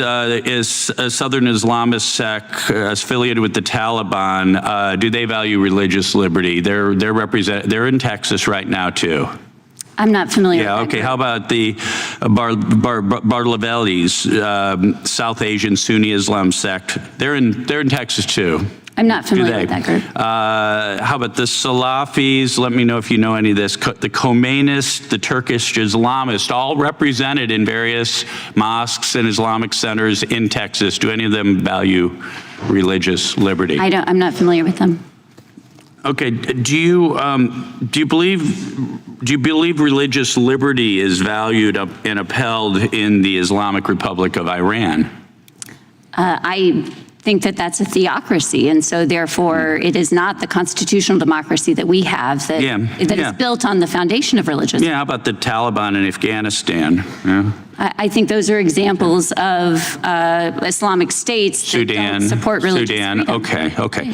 Why exactly would we want to import mass numbers of people committed to an ideology? And I'm not talking about Islam writ large, because many Muslims, I think most Muslims probably would like to live in a modern secular or democratic republic. But we're talking about radical Islamists, and we're talking about these radical Islamists establishing beachheads in our country. Why do you defend that, Ms. Tyler? Well, I think what I'm concerned about, of course, we have criminal laws and anti-terrorism laws that. Okay, that's good. protect us. Wait, okay, yeah. Should we enforce our criminal laws, our Absolutely. anti-terror? Okay, so we should not tolerate sexual enslavement in the United States of America, right? I think our criminal laws protect against that. Good. How about honor killings for a young woman who dishonors her family in some way? That should be against the law in the United As States we of America. discussed earlier, murder is illegal no matter the justification. Stoning for adultery, right? Correct. Child marriage, pedophilia, right? Those are against criminal law in the United States. Female circumcision is illegal under federal law right now. That's right. So we have imams in many of these centers we're talking about right now who advocate for those very things in our law, in our country. Why are we should tolerate this in the name of religious freedom? We tolerate freedom of religion in this country so we can believe whatever we want and we can act on those beliefs without necessary government interference. And in this case, there is a compelling government interest against murder. Against the laws I listed. And so you're not allowed Okay. to act on those beliefs because it would be against criminal law. Thank you. Ms. Meckelberg, I believe that tolerating these beachheads of radical Islam in our country is literally civilizational suicide. And I think we've seen Islamist terrorist attacks in this country already. And we're seeing in many cases a lack of assimilation, not by generally people who immigrate on their own, work as a computer engineer or in agriculture, what have you, but rather when they join these very closed groups that are committed to imposing Sharia law. Tolerating that just seems to be utter insanity, and especially if we see what's going on in Europe right now. If we look at what's going on in Germany and in London and in France. Tell me where I'm wrong. So, as you said, the beachheads. That is what Erdogan says from Turkey, that the mosque is the beachhead. When you hear CARE speak about the mosque, they speak about that being their infrastructure, where all things are launched out of. They are having these closed societies. The goal is, and that's why you'll see with most mosque expansion projects happening in Texas, they are expanding and they are making these enclaves where all things emanate from that mosque. And if you see, and you look in Germany, as you were just talking about, Erdogan had sent hundreds of imams to head up the mosques that were from the Turkish government, that a lot of them were then found out to be spies. And we're seeing in this country, whether it's Saudi Arabia, whether it's Iran, they're all sending their proxies here. And then they're coming and they're having the closed societies and they are the beachheads, as you said. Thank you. I yield back, Mr. Chairman. I thank the gentleman from Missouri. I now recognize the gentlelady from Washington. Thank you, Mr. Chairman. I have a lot of respect for the chairman of this committee. We work together on a lot of issues, but it is bizarre to me to listen to this hearing. Honestly, now we've suddenly made all mosques the beachhead of terrorism across the country. This is a very important religion around the world, and certainly here in the United States. Islam is a very, very important religion. And I go to Mr. Cohen's comments about why we're holding this hearing again. This is a redo, by the way. We've done this before. We're doing it again at a time when we have so many pressing issues that we should be addressing in the Constitution Subcommittee. We have the issue of voting rights, the gutting of voting rights by the Supreme Court, the dilution of the black vote in the United States, which should be at the top of our list to talk about. We have the unconstitutional war in Iran that has now cost at least $29 billion of taxpayer money that we have not had a single hearing on. There's lots of things that we could be talking about, but see, the problem is, if we were to talk about any of those things, you would actually have to acknowledge how incredibly unpopular Republican policies have been in driving up the price of gas in this country. In my home state, it's almost $6 for a gallon of regular, almost $7 for a gallon of diesel. You'd have to address the rising cost of fertilizer, of groceries, the fact that Republicans stripped health care away from millions of Americans. People cannot afford health care in the United States of America, the richest country in the world. We have 90 million Americans who are either uninsured, no insurance at all, or underinsured, meaning they have some form of insurance, but it's not enough to pay their medical bills. And that is why we have $220 billion of medical debt in the United States of America. $220 billion. But we're not talking about any of the policies, the unconstitutionality of all of the things that this administration has done that have really ripped apart the foundations of who we are as a country. Instead, we're going to have a conversation about this, Sharia law. And, you know, I've seen in my home state of Washington, but across the country, the rise in anti-Muslim bigotry that has been happening in the aftermath of October 7th attacks and then in the aftermath of 9/11. And in my home state of Washington now, Muslim Americans reporting experiencing hate crimes, threats of violence, hateful rhetoric that increases those threats of violence, discriminatory policies in the workplace, unsafe interactions with law enforcement. And this hearing is unfortunately just part of a much larger anti-Muslim, anti-Islam strategy that Republicans have been trying to drive. So, Ms. Tyler, I want to start by correcting the record. Has there ever been a piece of legislation introduced in America to adopt Sharia law? No. Does Sharia law require Muslims living in the United States to violate American law? No. And are there any state or federal courts that follow Sharia law instead of American law? No. Have you seen any poll in this country, to your knowledge, that puts Sharia law at the top of the concerns of Americans today? No, I have not. Me neither. Me neither. Nowhere does it show up as a top concern. So, yet the policies that are being proposed include the establishment of a Sharia-Free America caucus and the introduction of a bill that would deny immigration status to anyone who, quote, adheres to Sharia law. Now, these policies are based on a myth that Sharia is infiltrating our American legal system and endangering the way of life as envisioned by our founding fathers. So could you please clarify for everyone watching this hearing, what is Sharia law, and is it any different than what biblical law teaches Christians about how to observe their faith? So Sharia is translated or understood to mean the path to water, and it refers to the religious principles that guide Muslims in their beliefs and actions. So it's a set of rules on how to pray and dress and fast and other dietary restrictions. And in that way, it's very similar to other kinds of religious laws that Christians or Jews or members of other faith communities follow to guide them in how they practice their religion.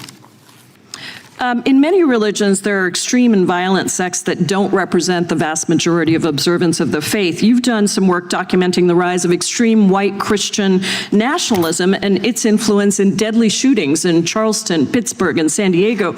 But I don't see any of my colleagues on the other side creating a caucus to attack Christianity or introducing a bill that would ban Christians from entering the country. Instead, they want the 10 Commandments to be posted in every public school, and we have Trump administration officials like Secretary Hegseth openly declaring that, quote, America was founded as a Christian nation and remains a Christian nation in our DNA. What does that tell us about what's really going on? Well, I see all of these actions that we're talking about today as singling out one religion for special scrutiny and to denigrate a lot of the stereotypes that have been repeated here today, to take the actions of a few and extrapolate that that's what somehow all Muslims believe.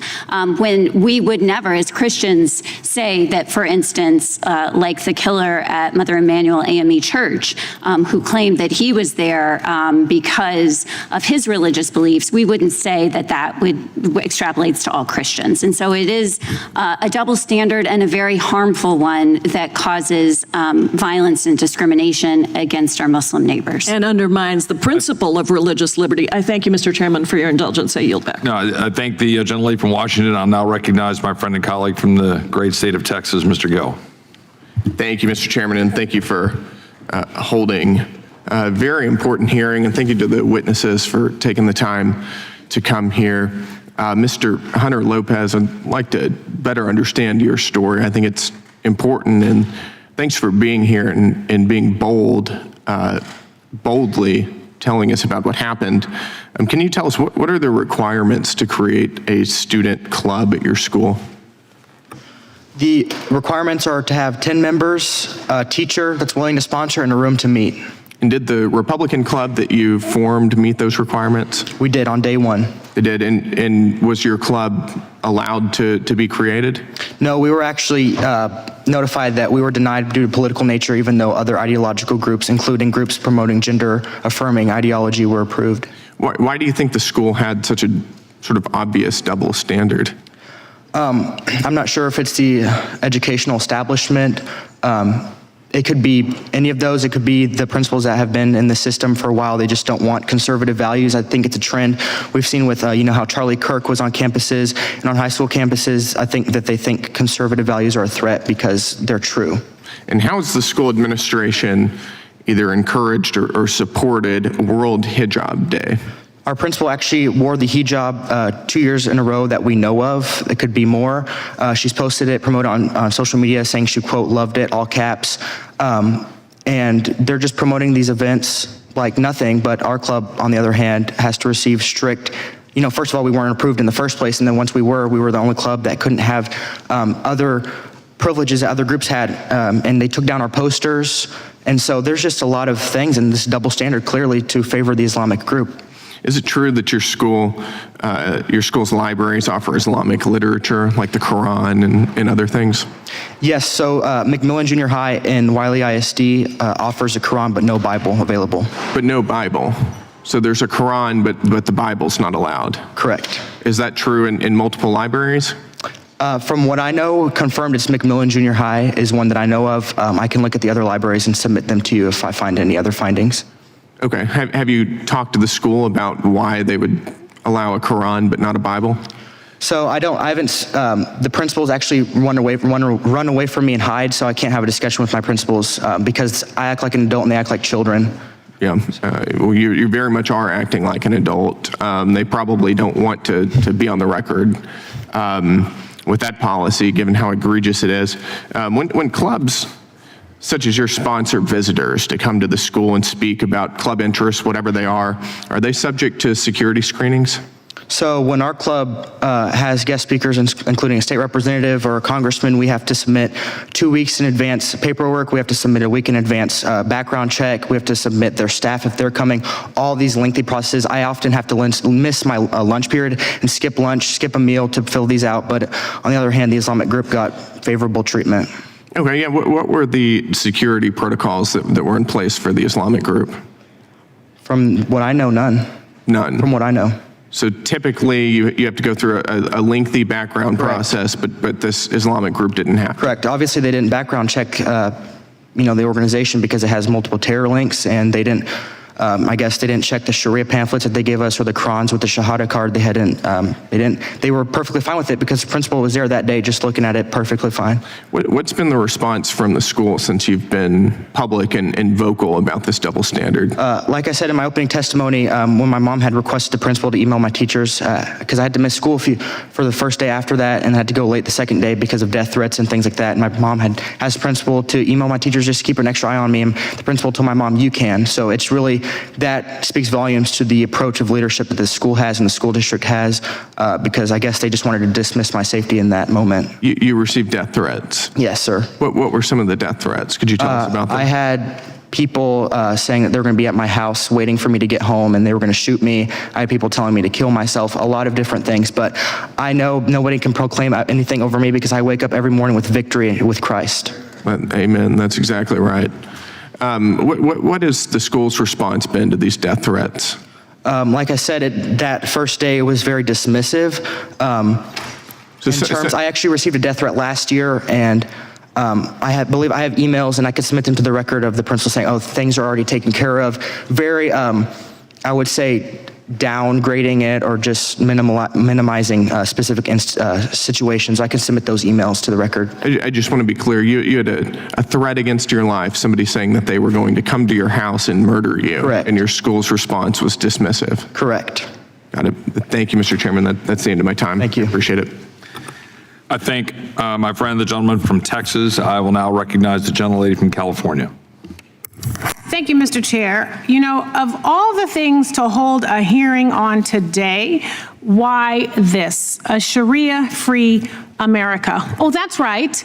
It is election season, which means Republicans turn up the fear-mongering to level 10 and easy targets are members of our Muslim community. And this hearing allows my Republican colleagues to legitimize their religious bigotry. But today I am not participating in this charade. I have hosted numerous town halls. I am talking to my constituents every single day, and no one has brought up Sharia law. It is not a pressing issue, but it is a manufactured crisis, because you know what they are talking about? They're talking about the crisis of this Republican Congress. The Constitution says that we have oversight jurisdiction over the administration, that we have the authority to authorize war, and that we have the power of the purse. And none of that is happening right now. The Trump administration has launched a war of choice with Iran, and Americans are paying the price. The president said that he's not thinking about the pocketbooks of Americans. He said, no, not at all. So millions of people are worried about how they're going to eat this week. More than 100 million Americans carry medical or credit card debt. Job openings have fallen to their lowest levels since 2020, and all of this has happened under Republicans' watch. Working families want to know how they are going to survive this economy and what Congress is doing to help. And the Republicans' response is to hold this obtuse hearing. There are real oversight issues that this committee could be addressing right now that deal with the Constitution, like the $1 billion ballroom that Trump wants taxpayers to pay. Oh, and by the way, he wants to get a cut from the contractor. The Epstein files, continuing to cover them up, no accountability for survivors. The treatment of pregnant women in federal custody, attacks on our voting rights and civil liberties, rising hate crimes and extremist violence, and criminal justice reform. Instead, Republicans are peddling anti-Muslim conspiracy theories and complaining about world religion studies. So let's get into it. The Constitution does not require Americans to abandon their religion to participate in society. It protects the free exercise of religion. Government does not get to decide which faiths are acceptable and which communities deserve suspicion. For many Muslims, Sharia simply refers to personal religious guidance about prayer, fasting, charity, or family life, not some attempt to replace the United States Constitution, and suggesting otherwise unfairly paints millions of Americans with a broad and dangerous brush. So the religions that I know about are Christianity, Catholicism, Hinduism, Buddhism, and Islam, and all are premised on peace. And real talk, any religion can get radicalized. And Christianity is being radicalized and weaponized right now, so we could talk about that. The Tree of Life Synagogue massacre in Pittsburgh, Dylan Roof massacring black parishioners in South Carolina, the murder of Minnesota Rep. Hortman and her husband, the massacre of Sikh temple members in Wisconsin, the radically charged plot to attack the Baltimore power grid, all violent crimes committed by radicalized white evangelical extremists. So you talk about American values, and Ms. Mecklenburg referenced that women are less than half a man, that, well, you know, we're denying women health care. You talked about failing our children. Well, we're doing that here, cutting SNAP benefits, cutting access to education. You talked about marrying pedophiles. Well, we're covering up the Epstein files. Islam's not doing that. The American government is doing that. And you know what? I'm not safe on the streets either, and it has nothing to do with being Islam, which I'm not. It's about being black. You talk about Saudi Arabia. Well, let's talk about Jared Kushner getting $2 billion from Saudi Arabia. No one seems to be concerned about that. So if we're going to get into it, let's get into it. But the American people deserve Committees that hold hearings grounded in facts and not bigotry. And there has been zero evidence that Muslim Americans are attempting to impose religious law on the United States. Last I checked, people are just trying to figure out if they have enough money for gas and to buy a dozen eggs. And with that, I have some UCs that I want to enter into the record, Mr. Chair. Gentlelady is recognized. Thank you, sir. From the Scientific Study of Religion, Christian Nationalism, and Violence Against Religious Minorities in the United States. Without objection. A quantitative analysis. From PRRI from May of 26, no quarter, American Evangelicals and Political Violence. Without objection. From the Center for American Progress, 2020, How White Supremacy Returned to Mainstream Politics. Without objection.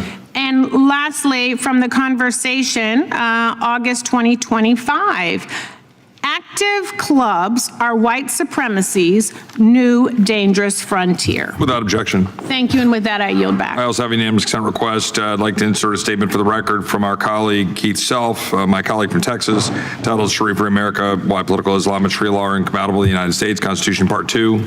Without objection. Gentlelady from Pennsylvania. Yes, I have a unanimous consent request. I ask unanimous consent to enter into the record a statement from Representatives Carson, Omar, Tlaib, and Simon, all of whom are Muslim American members of Congress. Without objection. I also have a unanimous consent request to enter into the record statements from the following organizations voicing strong opposition to today's hearing. A coalition letter signed by 35 organizations that work to protect and advance religious freedom and civil rights. CARE, the U.S. Council of Muslim Organizations, and the Interfaith Alliance. Without objection. Yield back. I'll now recognize my other colleague from Texas. Oh, wait, hold on. Oh, just one more Give me UC. 1 second. Yeah, sure. Forgive me. This is by Jessica Waters. It was in MS Now, and it's about the violent threats that she received after testifying before this committee in the questioning of Mr. Gill, May 8th, 2026. Without objection. I'll now recognize the other gentleman from Texas, my good friend, Mr. Hunt. Thank you, Mr. Chairman. Mr. Lopez, you're a 16-year-old sophomore at Wiley High School. Did you ever imagine that your high school in Texas, of all places, our great state of Texas, of course, would become a breeding ground for pro-Sharia material and Islamic conversation? I would never imagine that we would have a hearing questioning the legitimacy of terror-linked organizations going to schools. I would never believe we would have this, but that's America we live in, and it's a sad situation. Do you think there's an incongruency in the way you are treated as a Christian in your school, and the juxtaposition of that and the way that your school is welcoming Sharia law and Islamic doctrine? Yes, there's a clear double standard. It's a shame that we are here today, and I'm sorry that we have failed you, but this is why we have this caucus, because we're going to make sure that we get this right and everybody is treated fairly regardless of your race, religion, or creed. To some people in this room, what I'm about to say may sound a bit controversial, but it's not controversial because it's true. America is a Christian nation. We're founded upon Christian values. Our founders believed that our rights did not come from government, but they came from God.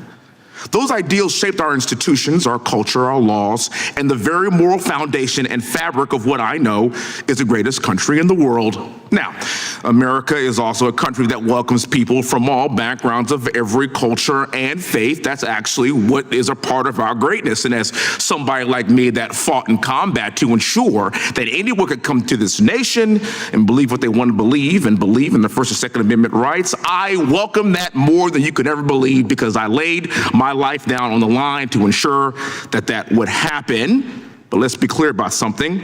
Assimilation to American values and ideas matter.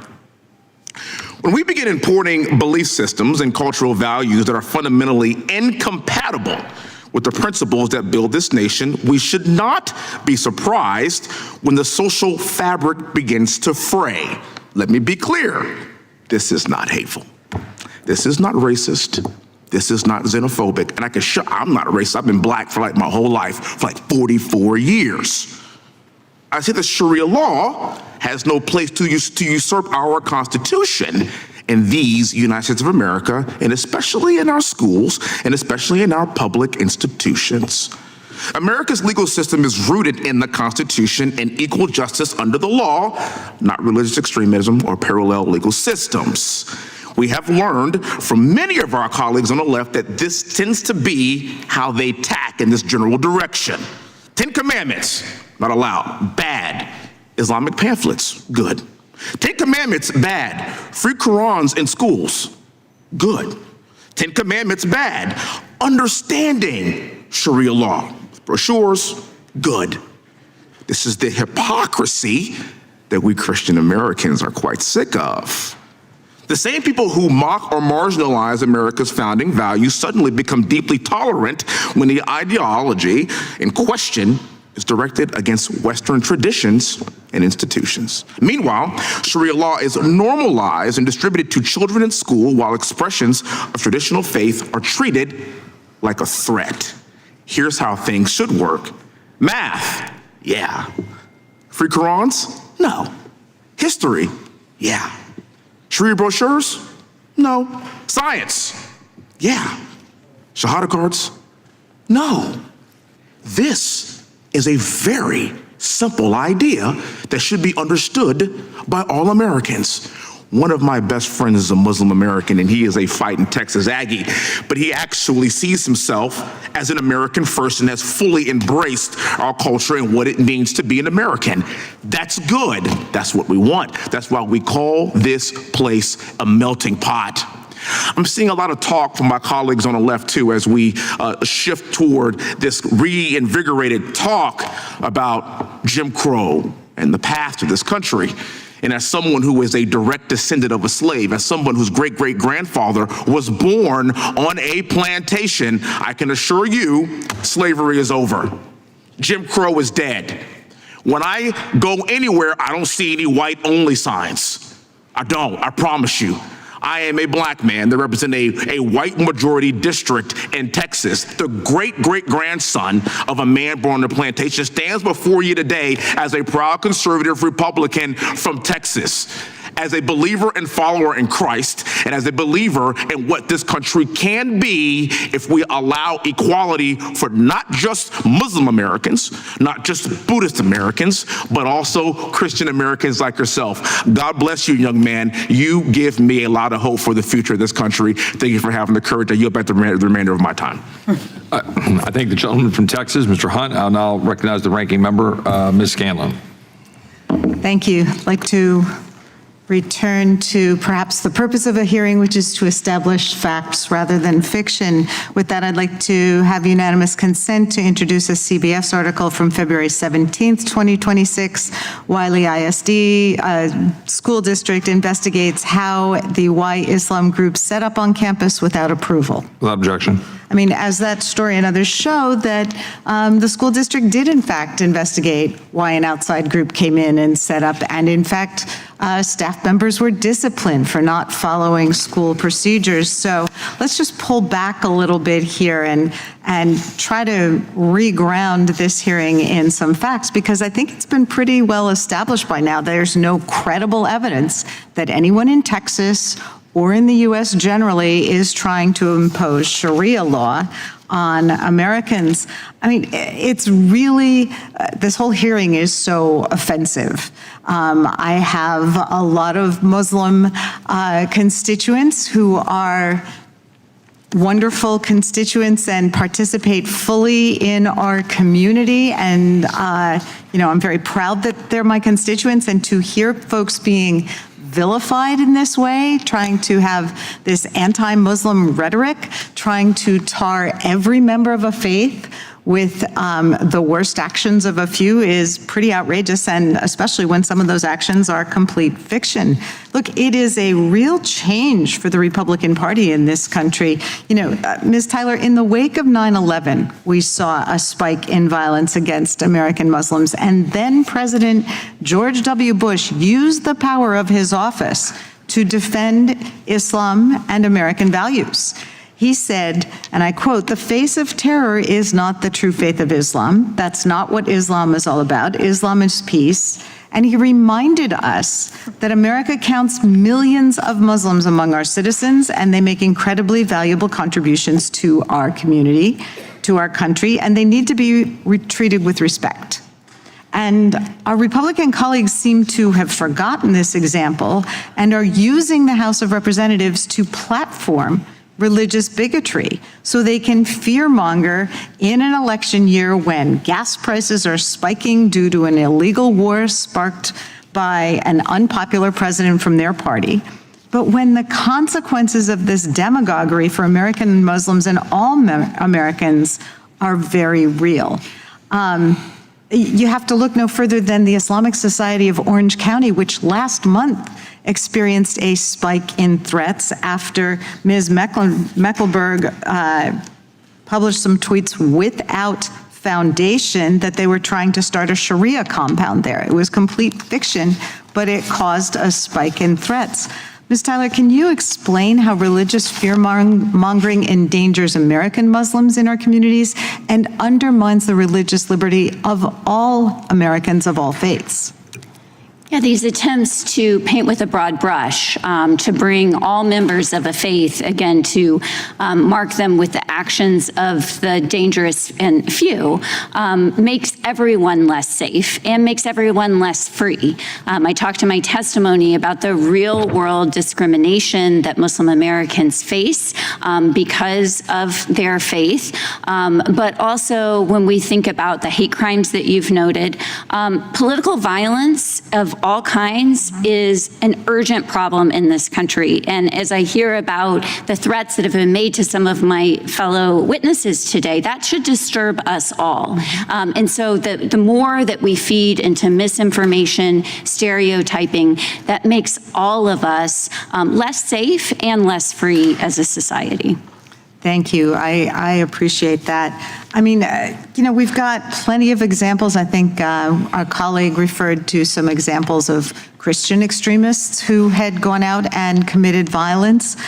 We've got examples of a Tennessee Baptist minister who was an advocate for corporal punishment and even starvation of children. 3 kids died because of what he was preaching, but we don't condemn all Christianity as a result. As you pointed out previously, we have criminal justice and other American laws that deal with criminal behavior. Can you comment further on that?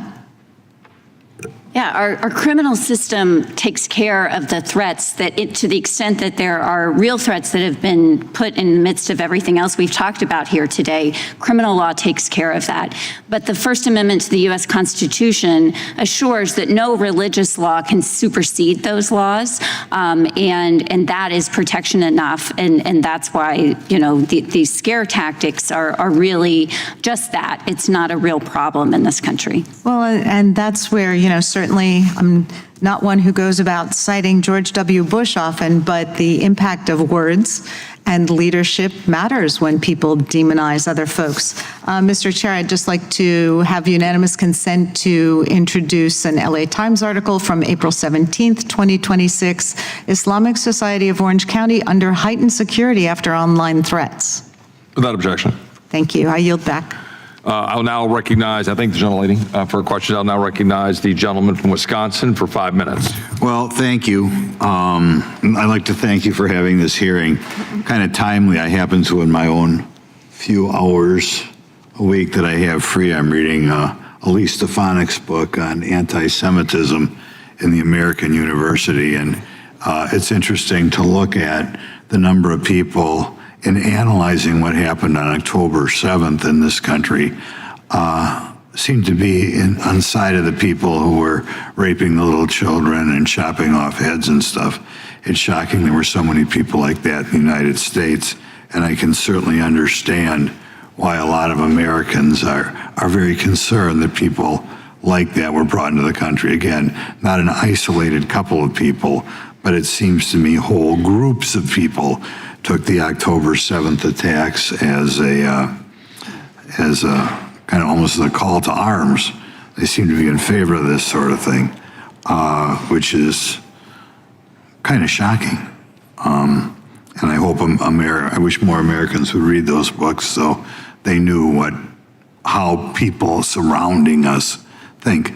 But we'll start with Ms. Meck. I guess we call you that, huh, Ms. Meck? That's what they have here. For members of this committee who are not familiar with Epic City Project, can you walk us through what the development is and behind it what the organizers have said publicly about? If you don't mind, could I actually just respond to something that you just brought up about the October 7th? So what I find interesting is on what I heard her just say about George Bush. George Bush, after 9/11, stood with Nihad Awad, who is the head of CARE. After October 7th, Nihad Awad celebrated it. Nihad Awad actually was celebrating, quote, breaking the siege. So when I'm hearing somebody refer to George Bush as if he is an Islamic expert, he is not.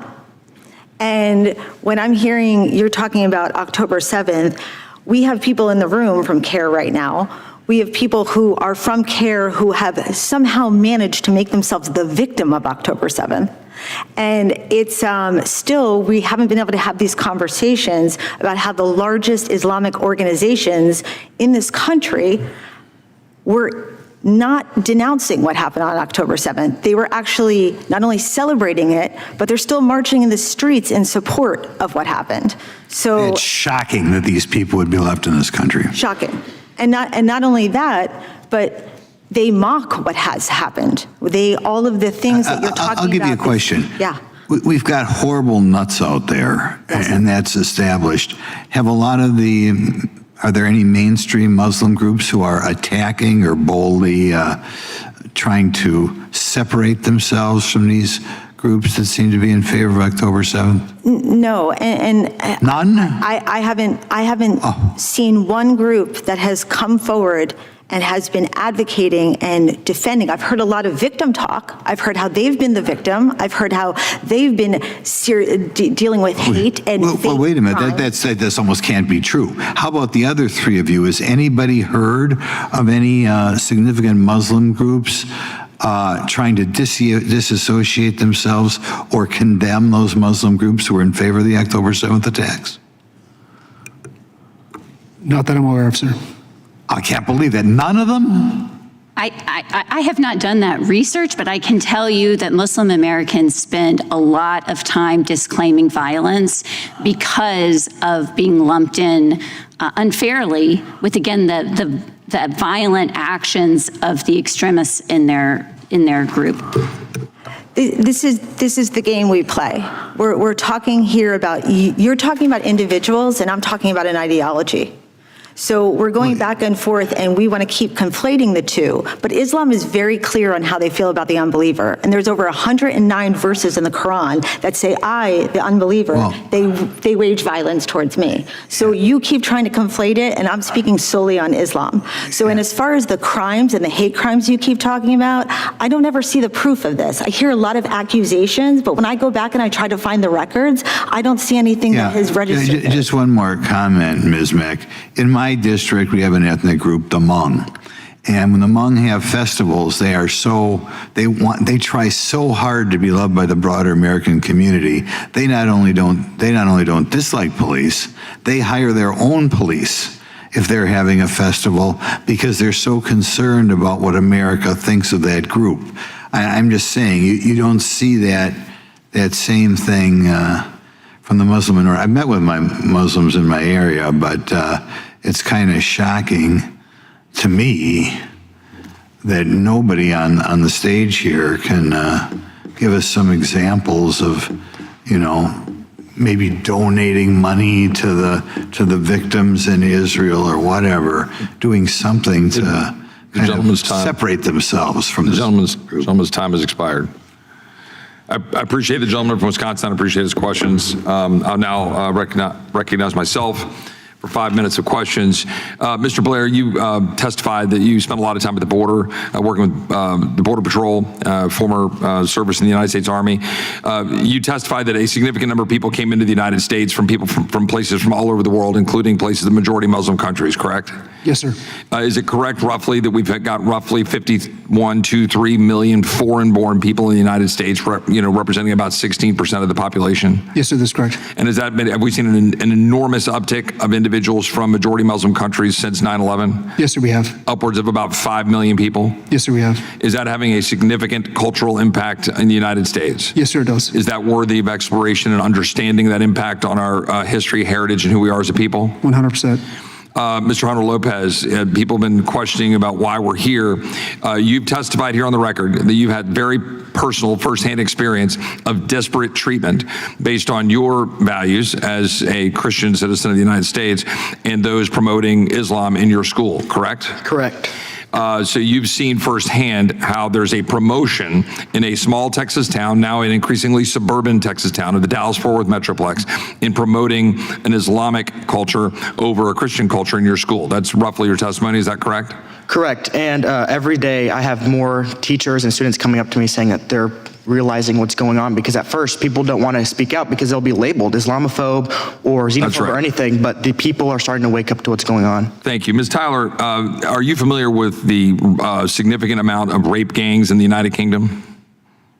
I'm sorry, can you repeat the question? Are you familiar with the significant amount of rape gangs in the United Kingdom? I am not familiar with that. Okay. It's been pretty much all over the news. Very large numbers of people being raped in the United Kingdom by foreign nationals in the United Kingdom, with significant allegations of it being heavily by Pakistanis and other individuals that have been immigrated into the United Kingdom. Are you familiar with that at all? I'm not familiar with that. Ms. Mecklenburg, are you familiar with that?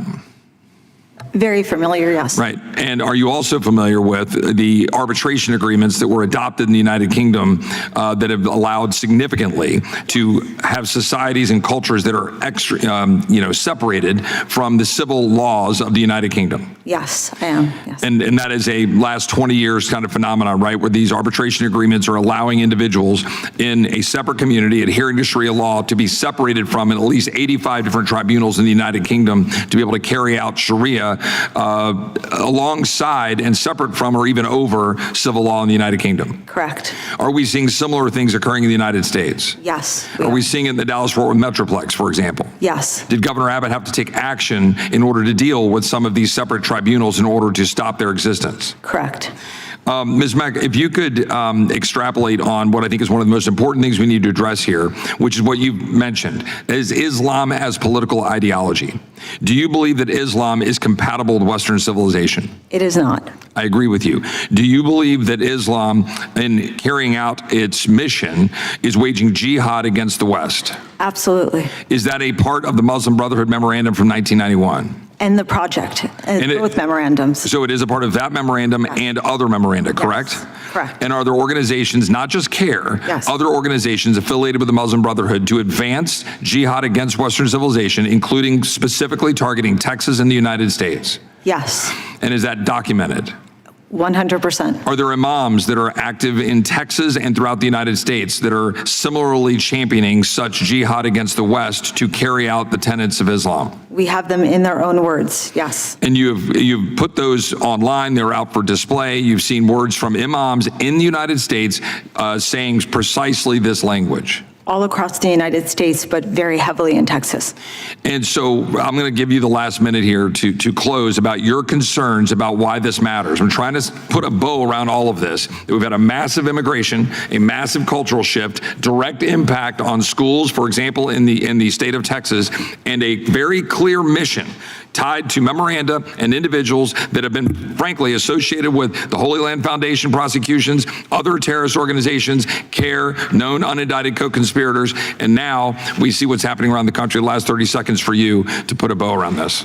So what concerns me is we've imported an ideology that we have absolutely no education on, and we have seen all across the country. I'm seeing politicians here today that are working with them. I'm seeing people who I don't know whether you know or not, but they're infiltrating our society. They have come here to take over the society. They've written it down in the project in a 12-point plan. You can read it for yourself. It's written down in the memorandum. They've come to make this country, like like they've made countries all across the world Islamic. So if we do not take action, we've already seen what's happened in Europe, we are going to be worse off than the UK because we have the thought leaders in this country, and they are waging jihad on our society. I thank the gentlelady. And I'd request that Ms. Taylor get her extra minute now if there's anything she'd like to respond to. The ranking member has asked for an additional minute. Out of courtesy, I will do so. I will point out that I've given significant extra time to go over. I did so for the gentlelady from Washington. I did so for the gentlelady from California and others, and they will have extra time. I'm trying to make sure that I'll do that. But out of request from the gentlelady from Pennsylvania, the ranking member, I'll give Ms. Tyler a minute. Thank you. I think one thing that's disturbed me today is that we are talking about political Islam. Islam is a religion. It's practiced by 2 billion people around the world and approximately 1% of people in the United States, about 4 million people in the United States. The numbers are a little hard to pinpoint. But there's nothing inherently political about Islam. Islam, like all other religions, can be used as an instrument of the state to gain and hold on to political power. But fortunately, as we are all celebrating in this 250th year of American independence, we live in a country that's built on the foundation of religious freedom that protects everyone's right to believe or not to believe, to adhere to any religion, and that the government stays out of the way of religion. The government's role is not to dictate, and there is no establishment of religion in this country. Thank you. And I think the gentlelady from Pennsylvania is happy to give time. I'm going to close by pointing out that the explanatory memorandum explicitly states in black letter text, quote, a kind of grand jihad in eliminating and destroying the Western civilization from within and sabotaging its miserable house. With that, this concludes today's hearing. We thank the witnesses for appearing before the subcommittee today. Without objection, all members will have 5 legislative days to submit additional written questions for the witnesses or additional materials for the record. Without objection, this hearing is adjourned.